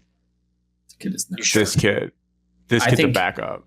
I think Christian Phillips is at left guard, and then Gavin Yeah. Brocious at right guard. Binchich, the transfer from Oregon State, is in backup. This kid's not playing. Last time I was reading that our offensive line is 4 transfers and Stanton. I think Phillips. So if he did, he played with Phillips. Where'd Vintage come from? Oregon State. Oregon State. Galvin definitely starting. The Montana State Wake kid definitely Forest starting. was the center from. Yeah. Yes. He was all ACC, I think. And our center, Goldman, I gotta say his name right. He actually got voted as a captain, so it kind of says quite a bit about. The reports from camp were that he's better than Tanner Miller last year. This guy's a little better. If I had to say that in an objective opinion, or maybe not, but biased, but outside the team, the 2 rooms I'd be more have questions about running back, like you mentioned, Alex, and then tight end a little bit. I feel like Razunas is good. He got injured for the entire season. There's room there to have something, but I think our tight end room is perfect the way it is. I think it's good. Yeah. Belling and Mizunas is really solid. So just be RB. Is your third. He's pretty solid. I would say, and then line. Outside looking at it, it's exactly what you just said. It's running back. We have some kids that got to play a little bit last year. It's just they haven't done a full. And then you have my guess is, transfer. And then the whole offensive line. Frazier starts. That's my running back starter. Evan, are you snapping something? I am. I'm sorry. No, you're good. I just heard Kai Frazier from Texas. That's our starting running back. That's who I'm going with. All right. Defense, any names to know, be aware of? They're maybe under the radar, maybe breakout players. Quadarius Dunnigan is going to be a starter. Dunnigan? He's a captain, I saw. He is a captain. I remember that because of Alex's jokes. Heard good things about Ben Roberts. Transfer from Oregon. I'm a Jalen Thompson guy. I told Alex that when I drove him to the airport after KFM's. That looks the part. He passes my personal eye test. I don't remember Van Summer playing last year. A lot. Matthews is solid. Secondary is pretty solid. I'm questioning our cornerback position. Yeah. Chance Rucker, safety looks nice. He's pretty good. Just kids from Texas State, Oklahoma, Joshua Eaton. Heard he's solid. Long. Rangy. Offense better than defense, in my opinion. And I've seen that from your scrimmage reports that the offense is winning, which is usually like impressive because normally the defense wins every offseason scrimmage. The biggest thing with our defense is you have to somehow maintain pressure. Yeah, we need some shootouts, which is we don't have any 8 or 9 weeks last year. I think we broke the record for most consecutive games without a sack, like NCAA record. David Santiago, and that was coming out of the. That was coming after the Boston College. We were top 10 in sacks. Yeah, our number 1 edge rusher is a transfer from Air Force. This kid's from Florida State. That's a big name. Yeah, he's solid. Yeah, I think we have a lot of good depth on the defensive line. But I don't think we have any like stars in the defensive line. Jalen Thompson is our bona fide best D lineman, and then Malik Spencer still getting draft buzz. I would be shocked if he doesn't get drafted. I don't know, dude. I thought he was terrible last year, but he had a pick against Oregon. Justin Denson Jr., true sophomore. He had offers from like Alabama, someone else. I think he was a Mel Tucker recruit originally. He's going to start week 1 because Martinez is out, and I've heard he's pretty good. Okay. So that could be a nice watch. Biggest strength is going to be the offense. Defense is probably we have a little bit more questions about. I feel fine about the defense. Sounds like we feel more confident about our skill players as opposed to the big uglies so far, what we know going into the season. Skill players are much improved from last year. On both sides of the ball. We feel better about the periphery than the inside necessarily. Yeah, much improved skill set. The biggest thing that we don't have to worry about this year is Childs. Just going into last year, it was all hype. We didn't know what he was. Now we kind of know what he is. He's a gunslinger. He's going to chuck the ball around. He's got to limit those all turnovers. the talent. Absolutely. All the talent. He's the most talented quarterback. His pure arm talent is better than Connor Cook's. Yeah, for sure. He's more gifted. He's that capable. It's just players around him. And now we're putting wideouts around him. And if he can get pass protection, maybe he can have a Connor Cook 2013. He doesn't have a top 5 defense. He doesn't have all-American offensive linemen like the past quarterbacks were gifted. Schedule-wise, no Ohio State, no Oregon, like last year. That's nice. You do draw Penn State, which is on paper the best team in the Big Ten going into the year. Best news about the schedule at home is in the last 5 years we've struggled mightily with like gunslinging teams. We don't really play any of those teams. We play like the brute. Indiana's going to be a Big Ten team this year. Alex, I don't know if I necessarily agree with that. USC is going to sling. Nebraska's going to sling. Nebraska's going to sling? Are you serious, Grant? No. Matt Rule's going to sling the ball. Nebraska does. Show me. Show me it. Word out of Lincoln is that their offense is going to be like yours, where like that's the better side than their defense, and they're going to have to get into some shootouts with Dylan Raiola. UCLA, I've seen Nico. He can't throw. He stinks. Indiana will be balanced because they have a great coach. We'll probably run the rock. Penn State obviously doesn't count because they were. We might have to go out to Iowa to see Marky Mark and Minnesota, Michigan. Those are all teams that are not throwing the ball. I was going to light it up. I said the same thing last year. We have a bunch of 50-50 games. Yeah, because they're just like run the football games that you're going to probably but on be paper, your quarterback is more talented than. Straight up talent alone, no decision making involved. He's probably more talented than almost every quarterback on the schedule, other than 2. I would agree. When we talk about records, we're getting to records here. I like to start. Well, let's start with what we said last year, and then that'll tee us up for this. So last year, the Spartans really went 5-7. Evan, you were highest on them going in. You were 7-5. Alex, you were 6-6. I was 6-6. So nobody got it correct. We were all in the vicinity. I like to look at like when you look at a schedule, right? And you're like, where are my automatic wins? When you look at this schedule, I'll take the first 3 games. Well, how many do you come up with? I come up with 4 automatic wins when I look at the schedule. Scroll. I got 4 as well. Which are? The first 3. I would say 3 auto wins, probably. Actually. And then Western Youngstown. Western Youngstown, Maryland are the 3 that I would say are guaranteed lock wins, should win.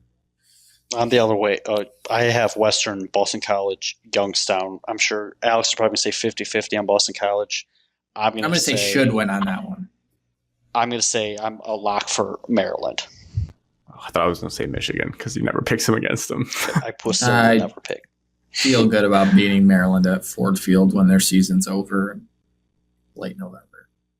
It's kind of crazy of how much turmoil we didn't know about with Maryland last year, but Mike Lossage just came out here and said it to everybody during the Big Ten Media Days that he actually lost the locker room and players gave up on him last year. I lost it. I lost the hand up. Based on that, I don't think Maryland will be very good in November. All right. So now this is how I think we should do it. You say your record, and you can kind of talk through. You don't have to go game by game. We don't have to go like that in depth because we'll obviously cover each game along the way. But you say like which ones you see as the turning point games, which ones are like the losses essentially. Because there's going to be probably more wins than losses, you would assume. So we can just kind of say, I think we're losing these games. But you give your official prediction that we will hold you to for the rest of the year. The over-under on FanDuel is 5.5. It's juiced to the over. It's minus 128. So slight lean. America's thinking that they get 6 wins.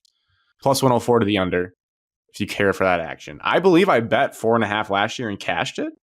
I believe I did do that. I'd have to go back and look at my bet slips, but I know I had this. But I may have done 5.5. Now that I look back, I probably took 5.5 for the little hook, and I probably lost that. So I was pissed. You guys want me to go first since I'm the outsider? Sure. Tell us 6-6 or 5-7. I have Michigan State at 6-6 overall. But definitely closer to 7-5 than 5-7. I would be pretty surprised if it was a repeat of 5-7. The games really are just USC, Nebraska, IU, Michigan, and then Penn State, Iowa. You could talk me into you guys beating. Well, I guess I have you beating Minnesota. That's kind of a flip one, but I think the rest. It's kind of a weird thing where I think those games are like I'm decently confident you lose. But the other ones I feel pretty comfortable you guys winning. Why is everyone so confident we're going to lose in Michigan? Did anybody watch the game last season? I'm not. Yeah, we got better. You got better. Like, what are we talking about? I don't get it. My point on, I don't think that's like, I do think that one could go either way long term. We could win that game. I agree. It should not be talked about like it's a loss. Like everyone just chalks it up to a loss. Well, Michigan fans probably do, right? Because it's part of the rivalry. Mainly. I think nationally, like when we get to that week, it's probably going to be tighter than we think. Like, yes, Michigan State could definitely win that game. From my perspective, I guess the talking downside of it is like my team, I watched them not be able to do a forward pass last year and still win. So I would assume that they've gotten better enough where I'm going to say that they're going to win. That's how I'm treating everyone on Michigan's schedule. If Michigan could beat the team without passing the football, I assume they're going to win this year. You guys passed the football against us because we didn't cover your best tight end. Well, we let the running back throw it to the tight end. But yeah, we didn't cover the one guy you had as a skill player. Swing game, I guess, would probably be USC. Like if you guys went into USC and you won like a 45-42 shootout like Maryland last year, I think we're drinking some serious Kool-Aid in EL going into the bye week. Then it's like, holy shit, everything's in front of us. We could really get frisky here in the conference. So that's the game I'm circling early on. I think that trip's interesting. I don't trust Lincoln Riley to really play defense, so I think you can go in there and not shock, but like beat the Trojans. So that's where I'm at, and that's an improvement. Like I said, closer to 7-5 than 5-7. So like if you told me you beat Minnesota, you beat Michigan along the way, then not the most surprising thing. Who'd like to go next? Scroll up a little.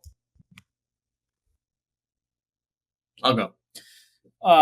So I just want to preface this by saying I think we'll like beat Western by like 7 points. It'll be some like disgusting game. No, unusual, just you also can't afford to do that because then I'll be out. Can't afford to do that. We've done that for 15 years. That's what I'm saying. You can't afford it.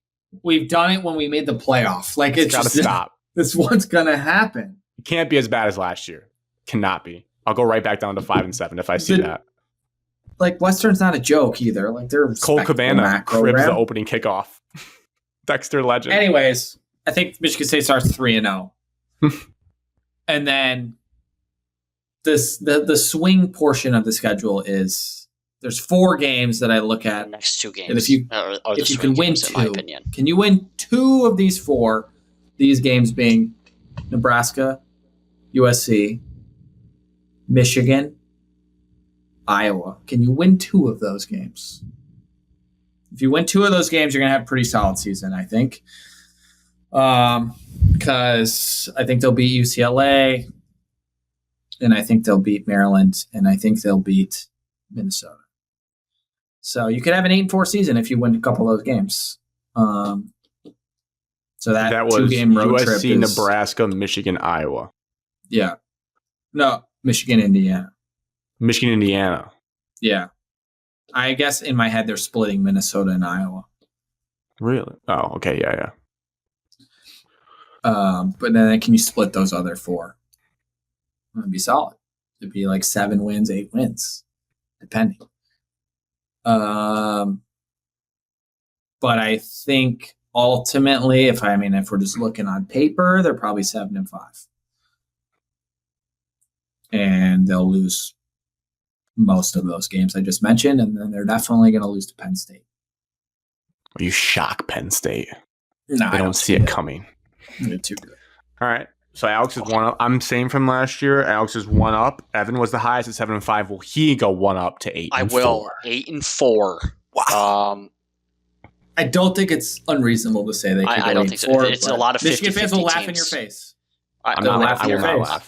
9-3. I was laughing in their face last year when they told me 10-2, and I said your team's at best 8-4. I got 8-4.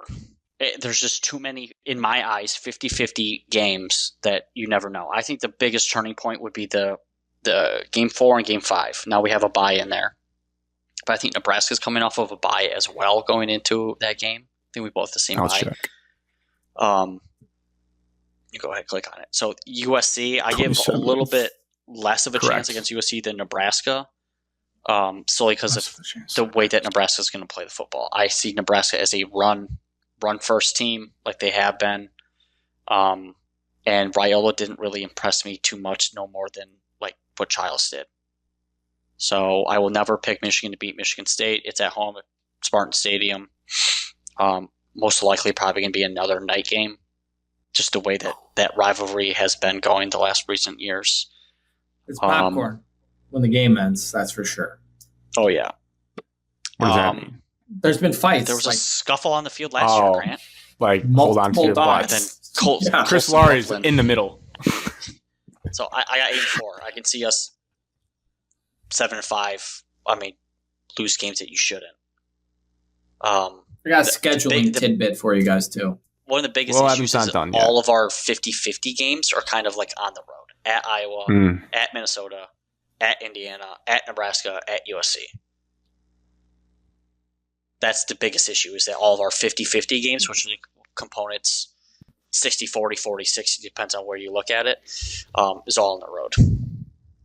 If you had to stake your claim of the 4 they lose, what would you say? We won't hold it against you. I'm just curious what would be the 4 that you look at and you're like, they're probably losing that. Penn State, for sure. Indiana.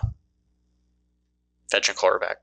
I hate Kurt Cinetti. I love that you guys respect Cinetti now. It's so good. I don't respect him. Evan might change his mind after my scheduling tidbit. USC and Nebraska, if I had to pick right now, would be my 4.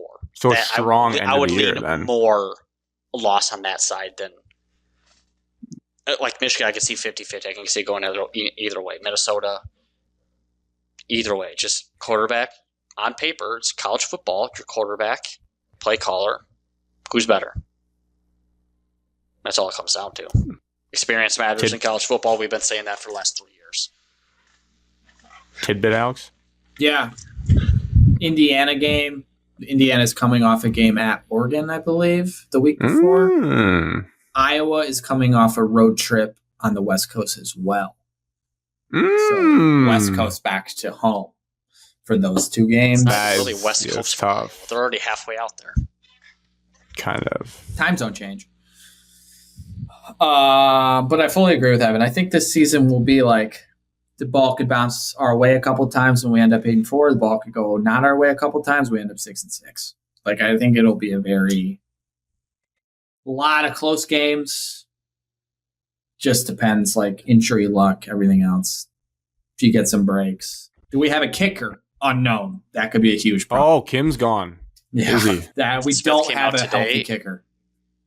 Jonathan Smith's not naming a kicker until literally probably like the day of the first game. We have a kicker from Davenport as a kicker battle. That's we have a kicker battle. That is not great. That can be a huge issue. Especially Alex, when you hate that when you don't have a kicker. When you're going to be in a bunch of 50-50 games and you don't have a kicker, that's a problem. Yeah. Alex, just go for 2. Just be more aggressive. Move the ball better. Yeah, I think a lot of possibilities are on the table. I love where our bye weeks are. 2 bye weeks nowadays in college football. I love where they're at. If I can get a profit boost, maybe I go 7 regular season wins. Maybe I do. I go for it again. You guys convince me every year when I listen to this show. I'm like, you know what? Why not us? Plus 2 bounces last year from 7 last year, Brad. Yeah, well, it didn't cash, okay? So I'm burnt. All right, speaking, I guess, transition to a team that one of their calling cards is their kicker. Michigan football coming off schedule. A bad, for all intents and purposes, of the standards of the program season last year. And I'm a little mad at myself. I'm going to point the thumb at me, but also point the finger at you guys. I listened to the show like 2 weeks before we did our predictions. And I sat here and I said, guys, we won the Natty. I'm a little down. We're probably going to go 8-4. And Alex basically called me and was like, why would you ever think your team sucks? And then we did the prediction show with Connor and I said 10-2 because I came around. I knew we were not going to be that good. I should have stuck to my guns. And I should have just said, I'm not going to fall for any pressure this year of like telling me what I should or shouldn't do. Because this year listened to it. Right, I listened you're going to to say 11-1. I listened to it and you were just like, why would you ever pick your team to be bad? They just want a title. I'm like, dude, I think we're going to be 8-4. Like, I think we got Texas, we got Oregon, we got Ohio State. Like, it's a tough schedule. And that would have been closer. They went 7-5. Predictions last year, Evan was closest. So 8-4 for Evan. Alex, you were 9-3. I got up to 10-2, as I said. But let the record show I wanted to do 8-4 at one point, a week before we did it. This year, if we talk about vibes going into the season, and then Evan, you asked your question, vibe honestly is so much unknown. Like we're going into the abyss, but I'm optimistic because that's how I'm going to be this year. Because I feel like I have a decent pulse through a couple of years of following Michigan beat writers in the blue wall and what we can actually get from practice to know like, okay, like do they think this team is like okay? And I've also learned some lessons where like if there's a quarterback battle that no one's pulling away from, and we get down to the last week and it's like, oh, I guess they had to just pick this guy, aka Notre Dame kind of scaring me a little bit this year. That's usually not great. That's what I learned last year. We're like, oh, Warren did good, then Orgy did good, and it's like they just both suck. So like, yeah, there was no clear quarterback because they probably were just like the offense couldn't even practice. I've learned some things. I'm going to be optimistic, not to tease things, but we can kind of go quickly through some things to know about the team. Evan, your question, how did you phrase it again? Okay. I'm going to take Bryce Underwood. Ooh. You got to take my players away. I'm going to take an extra player from you. And I'm going to take Bryce Underwood. I'm going to take a defensive player? Justice Haynes away from you. And then Derek Moore away from you too? Yes. He's your best defensive player. Correct. Your top 3. We don't have really that big of a defensive player, so that's why I just left at 2. So I'm taking your top 3 players on paper, hypothetically. Bryce Underwood, Justice Haynes, and Derek Moore. Can't pick those 3. Give me one other player that has to be an impact player for Michigan season to go well. Can I see the offense, please? Yeah. I think it's easy. I think it's Jayshon Barham, number 1 on the defense, linebacker. He's an athletic on the team. Holy yeah, he plays a freshman. He's only a junior. Yeah. So Jayshon Barham from Maryland transfer, played last year. He was he's an athletic freak. He's one of the most athletic players I think I've seen in a Michigan uniform. Gives me shades of like Devin Bush, but taller. But he has suffered from like the classic Devin Bush thing in the beginning of his career where he just runs around and like runs himself out of plays. He did him and Ernest Hausman get a lot better in Wink's system towards the end of the year. They had their missed tackles went down. They were in the right spots. They even were okay in pass coverage.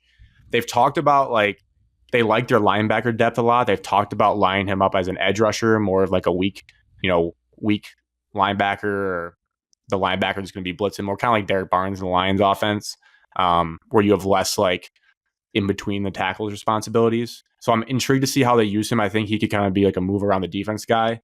And if he like bursts onto NFL draft boards, then that means the defense has probably hit like its potential if he plays that well. So that'd be my guy.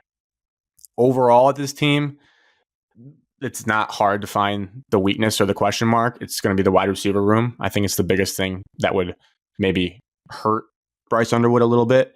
They bring in McCauley from Indiana. Didn't play football last year. Reports out of camp have been good. I do like that they injury number one. Is that why? No, I think new staff didn't like him. Brought in Signetti.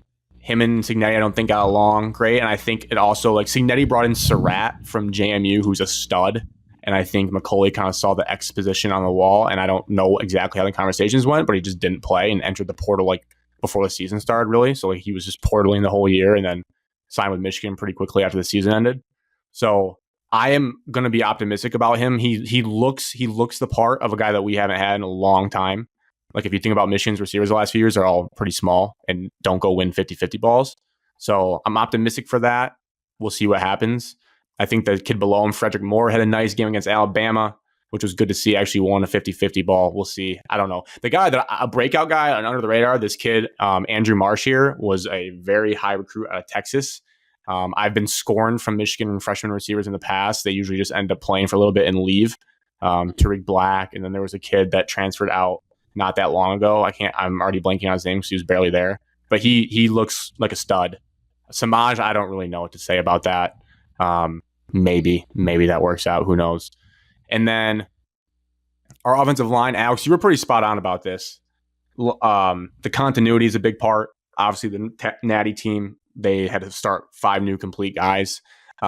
This line, a lot more continuity. 3 guys basically played every game last year. Andrew Sprigg came on at the very end, the right tackle there, played good in the last couple games. They're going to be better than last year. I feel comfortable saying that. They will not be like the 2022, 2023 offensive lines. I don't think we're going to reach that point. It did say, I don't know if you guys saw, but the 5-star Babaloa out for the year, who's going to be backup left tackle. He was pushing Evan Link. Oh yeah, I think he tore his ACL. Start. Sucks. He was not going to start, but he was pushing Evan. Yeah, he was pushing Evan Link for left tackle. He was a true freshman, but I guess he was crushing it, like very smart, living up to being the 10th overall player in the country from his class. So that sucks out the gate. But I do think overall there's enough depth there. Not as much on tackles now, but I think it's going to be better than last year. I think it's going to be good enough. And the thing with the offensive line last year, even they were a good run offensive line. They were just a horrendous pass. And I think we're going to see like if you have a competent quarterback, then everything else opens up where like they're not going to get as many stacked boxes that give people pressure. On 3rd and 8, you have to maybe respect more options in the offense than just, you can just pin your ears back and play solo man coverage because the quarterback can't complete a pass even if they tried. Not to be disrespectful, but that's just how it was. So that's where we're at with that. And then running back, I think it's going to be a strength of this team. Haynes was good at Alabama, was solid, and Marshall looked great in his last game. And then fullback, we do use the fullback. That's probably, honestly, you can make a case that the fullback room is the best position group on this entire team. So I'm excited to watch Mac Bredesen block again for like 6th year. So that'll be cool. I think Michigan is just the dead opposite of Michigan State, where they're probably still strength in the interior and their skill players are question marks, where Michigan State's the opposite. Just differently built teams. It's pretty fair. Especially on defense, your D-line's still really good. So. Yeah. And obviously Bryce is just I'm bullish on him. I think he's gonna be really good. I don't know how fast. There's gonna be growing pains. There's gonna be picks. I'm trying to tell people that there's gonna be interceptions, and everybody thinks he's not gonna throw any. The Oklahoma game might be one of the ugliest games he plays. Might be bad. He might be really good too at times. Could be. I think it's a scary thing too because I want him to be able to rely on his legs early on, but then you worry about getting hurt, obviously. So it's gonna be tricky because I think. Are always afraid to use their legs. I feel like they always want to just jam a ball into tight coverage. Like that's the biggest issue with Childs last year was getting him to actually run the ball. Use his legs. Well, when he did, it was sick. But he would run around for a while and then he would chuck it. He could have taken 7 yards and he'd chuck it into an interception. If I remember, Bryce, he did run a good amount in the spring game when things broke down. It's just you never know what's going to happen when live bullets are flying. But I don't know. Yeah, there's a chance he just gets absolutely obliterated by someone. Yeah. And then you're like, he's never going to run again.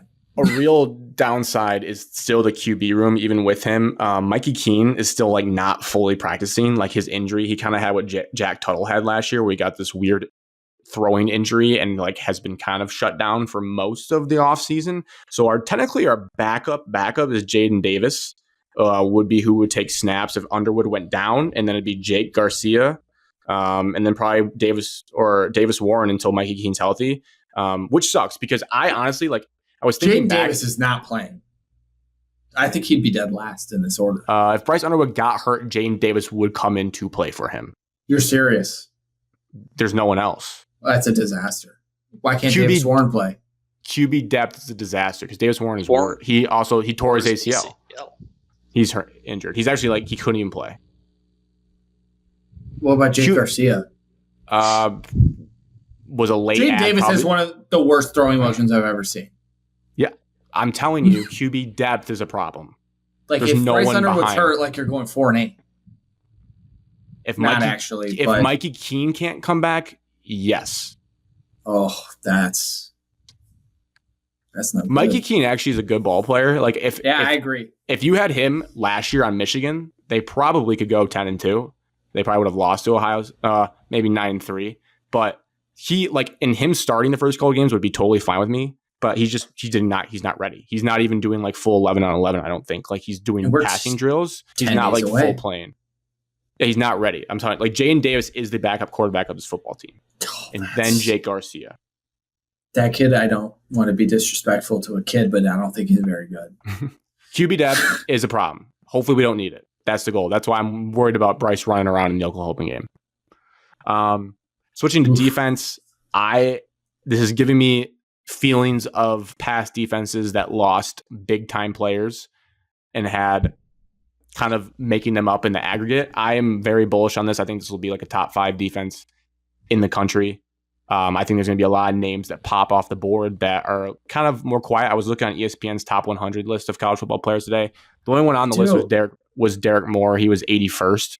He, I think, is being slept on overall. I think he's an all Big Ten type player when all things are said and done. TJ Guy across from him was sick at the end of the year as well. I think Ohio State's got a sweet linebacker room. Penn State does. I would put Michigan's up against them with anybody, both basically fourth year players, have been here multiple years and are going to be ready to go. I think the most question marks on this team are the secondary, specifically probably safety a little bit. I think Jair Hill came on good towards the end of the year. He was in over his head against Texas. Zeke Berry was not great at nickel, really good at corner. And the Metcalf kid that we got from Arkansas, I think, has been a stud and will be a stud. I think it's just kind of free safety and strong safety. This is a little tidbit for you guys. Sharon Moore came out and said that Jaden Mingham is going to be playing for us on the first game. He's had a good camp, so we'll get to see what he finally looks like. I don't know what he's been doing, but he probably will be playing. I told you what he is. Free safety, probably. Was he a free safety for you guys? Yeah, this is what he does, Grant. He can make some nice plays on the ball, interception type plays. Can't tackle worth a lick. And just get ran over, or he'll miss the hole, or whatever else. So he's the most frustrating player to watch. He's got a lot of talent. He could be good. He could be a good compliment, though, to Brandon Hillman, because this kid's a thumper. All he does is just light people up. He's not a huge cover guy, so maybe they complement each other well. For those wondering, the name they may know from prior years, Rod Moore, still not ready to play football, still working his way up. So we might see him maybe week 4, maybe after the bye week. I don't think they're not going to rush him in, though. So he's been out a long time. Yeah, nasty little knee injury. I don't know if the rehab went back or what, but he might not. X factor to your point. Guy. Evan is the 2 transfers: Trey Williams from Clemson and Damon Payne from Bama. If you can get some good snaps from those guys, you can maybe roll 8 deep. They're thinking they can go legit 8 deep, and linebackers 4 deep. So I think it's going to be a better stamina defense. I hope they don't get worn down towards the end of games like they did last year, and I feel pretty good about them overall. Yeah, I think that basically covers it. I guess I didn't talk about tight ends. Better blockers than they are pass catchers. So we'll see if anyone pops. No Colson Loveland on this team. No. The Klein kid did make Bruce Feldman's freak list. I guess he's an all-world athlete, but it'll have to translate to actual production before people give them credit. So we'll see how that goes. You're not covering 36.5 week 1. Maybe, but New Mexico not to get ahead of next week's scout. Yeah, they're like lost every player. They just brought in FCS players from this guy that came from the FCS. Like they just lost their entire team. Well, so they're an FCS team in an FBS. Maybe helmet. I'll change it. I think it's fine if you don't. I don't think so. 35-0. Schedule a lot easier than last year. Honestly, like a pretty nice schedule in my humble opinion. I will say this. I would be a lot more bullish and feel more comfortable about this team and getting to a more well, my prediction will probably still be outlandish, but even more comfortable with it if like Purdue, Northwestern, and Maryland were like where Nebraska and USC were. I would like to see like Bryce get to play the worst 3 teams in the Big Ten before he had to go on to the road to Nebraska, on the road to USC, on the road to Michigan State, host Washington. Like that would have been cool if those games were early on. But credit to us, we finally play some big teams. We played Texas last year, Oklahoma this year. So right out the gates, we're going to know a lot about this team. I guess I'll toss it up to you guys. Which one of you wants to go first for overall record thoughts, and then kind of where you see the losses coming? What are the downfalls of this team or the successes? I'm calculating. I'll go first then. Go ahead, Evan. I'll be the biggest bullish one out here. I got them at 7-5 on paper right now. Lower than last year's prediction. Yeah, well, your defensive line blinded me last year. You did say your defense could be overall better talented, okay, but I had to see it to believe it. Last year, I think you guys were favorites in a lot of them. This year, I don't know. It's just that you have the brand new shiny toy at quarterback. I've always said experience matters until I see it, until I actually see how good he is in college competition. Experience matters. So that's why, like Oklahoma, sorry, guaranteed, in my eyes, guaranteed loss. I'll never pick Michigan over Michigan State, so, you can pick your gotta bank that one in, yeah. Yes, however you want to see it. I still like Ohio State, no matter that you guys beat them 4 years in a row. Maybe this would be the year that they finally do it. Nebraska's that one, CBS, primetime, afternoon. That's where I just don't see you guys playing well. I don't see Michigan State playing well at Nebraska. Okay, but that can be a game where can Bryce Underwood put the team on his back and carry him? Okay. So, and then I don't think that's his coming out party. Good. I don't see. It could be Bryce. Bryce Underwood could score 38 points on Nebraska easily, and I could be like, yeah. I don't see Wisconsin being very good. And then I just have you guys split in the USC Washington. Win one, lose one. Which one? Don't know. But caps off to Wink. Washington has a bunch of stud athletes. Their quarterback, freak, dual threat. Their running back, very good. Their top wide receiver, very good. But you guys handled Alabama dual threat capabilities last year in the bowl game.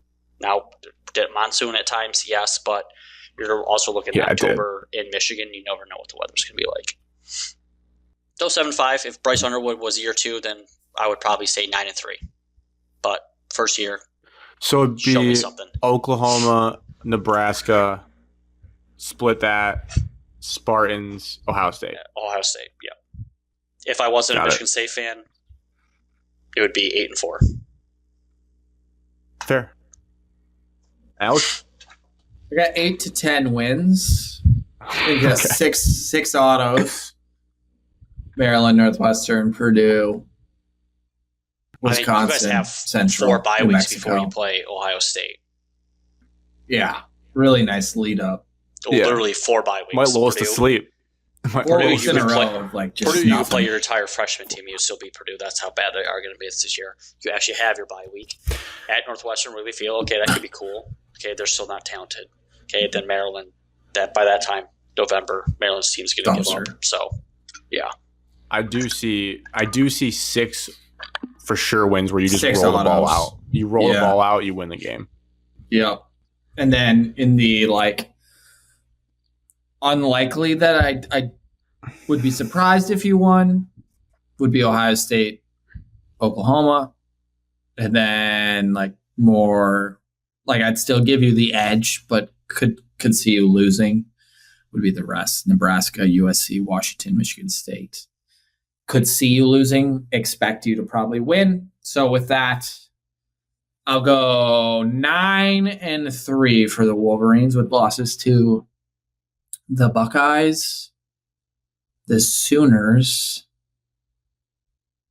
strictly because their quarterback I think is really good. And then who do I want to pick for the third? It's more at Oklahoma than anything for me. Although I do think Mateer is good. But I did look at his stuff, and he didn't play anyone like in P5 last year. So it does make me think a little bit. I don't know who the third loss is. It's going to be USC, Washington, Michigan State, or Nebraska. We'll lose one of those games. Honestly, though, I could see a 10-2. Pretty easy.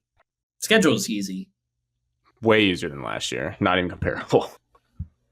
And I should have said before, a FanDuel over 9.5 wins is the number, but that's plus 142. So people leaning on under 9.5. So you're right there, Alex, with what Vegas thinks. I don't know if you can do all under wins, but if you are like Evan, you could do some all under wins and get some good value there. I think if anything, they're going over.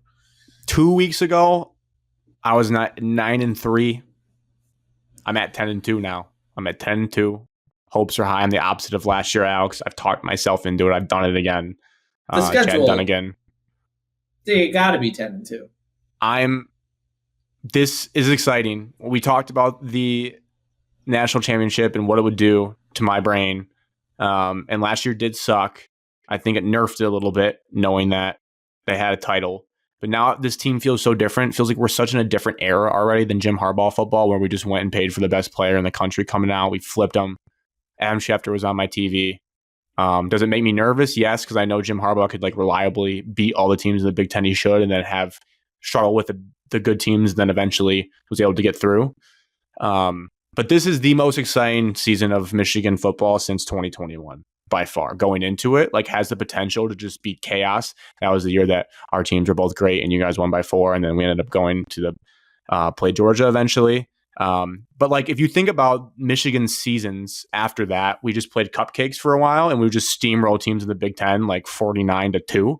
And I was like, all right, well, we'll just wait till we play Ohio State and see what happens. This has my attention the entire year. You got a new quarterback, the shiny toy that Evan said. But I think my prediction could surprise some people of how this happens. What if I told you Michigan is 2-2 going into their bye week? They lose at Oklahoma. 100%. I think that's I'm pretty confident.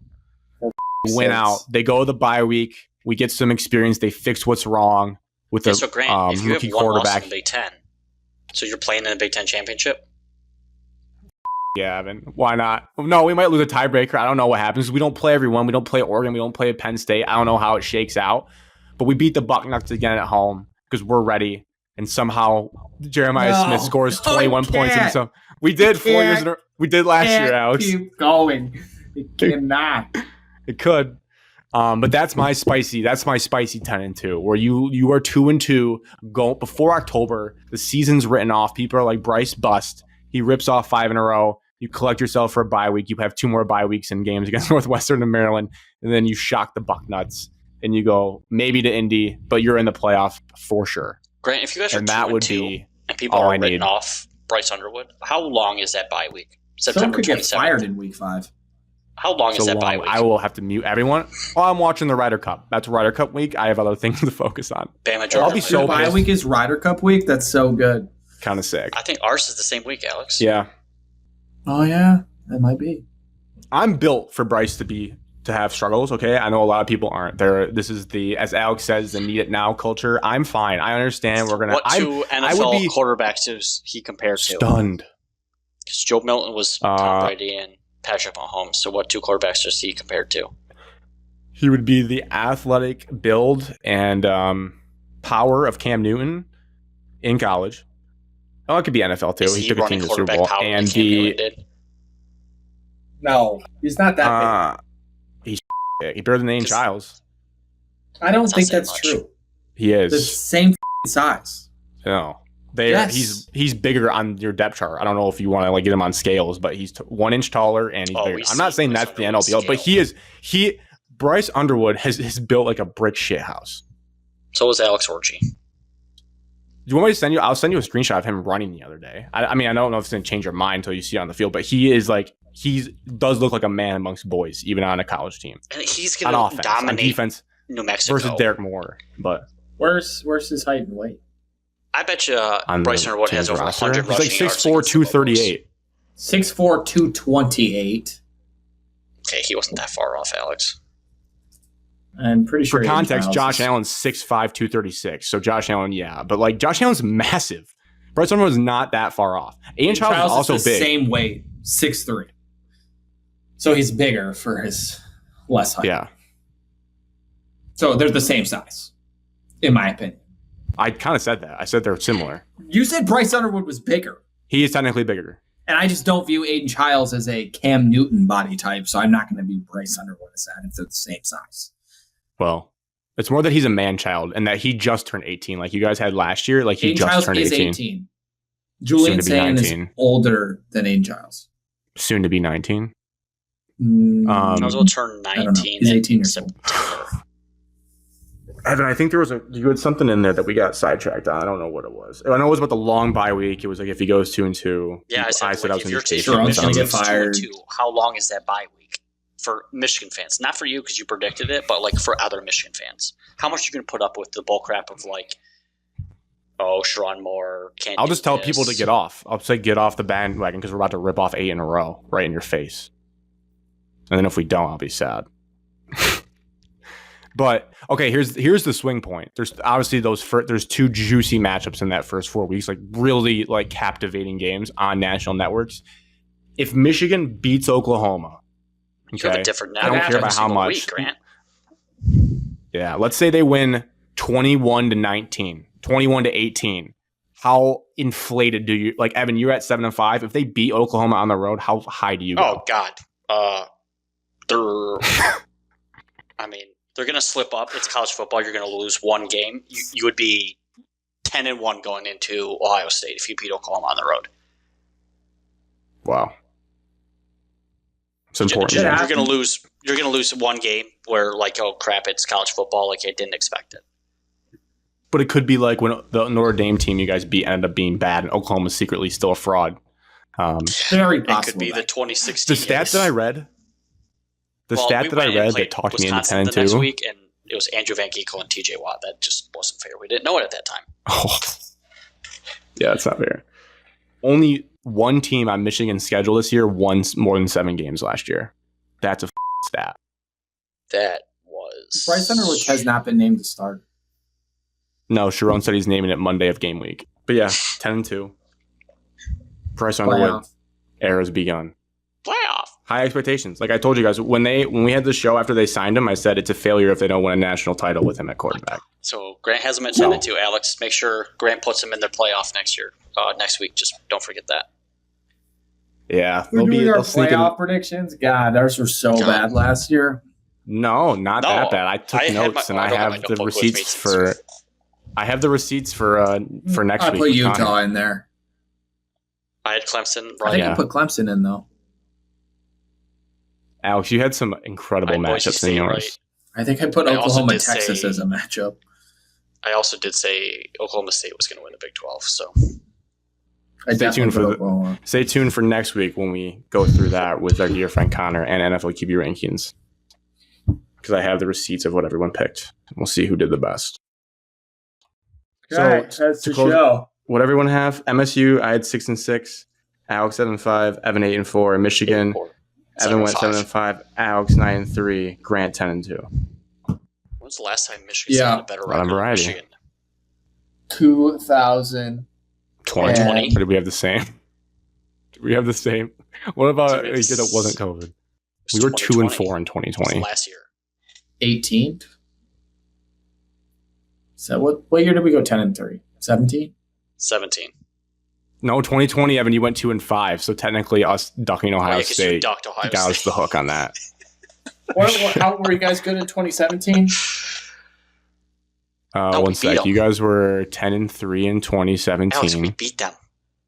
We had to have a better record. 10-3 in 2017, and Michigan was 10-3. 8-5. All right, 2017. Almost a decade ago was the last time Michigan State had been ranked. 27. John O'Corn was under center last time. Oh, yeah, that was that game. I was there. Monsoon game. Yeah, 14-10. It only rained on Michigan's sideline, though, not Michigan State's, Alex. Don't forget. Correct. That's what people said. All right, cheers to 221. Cheers. To Old Dominion's new album on Friday.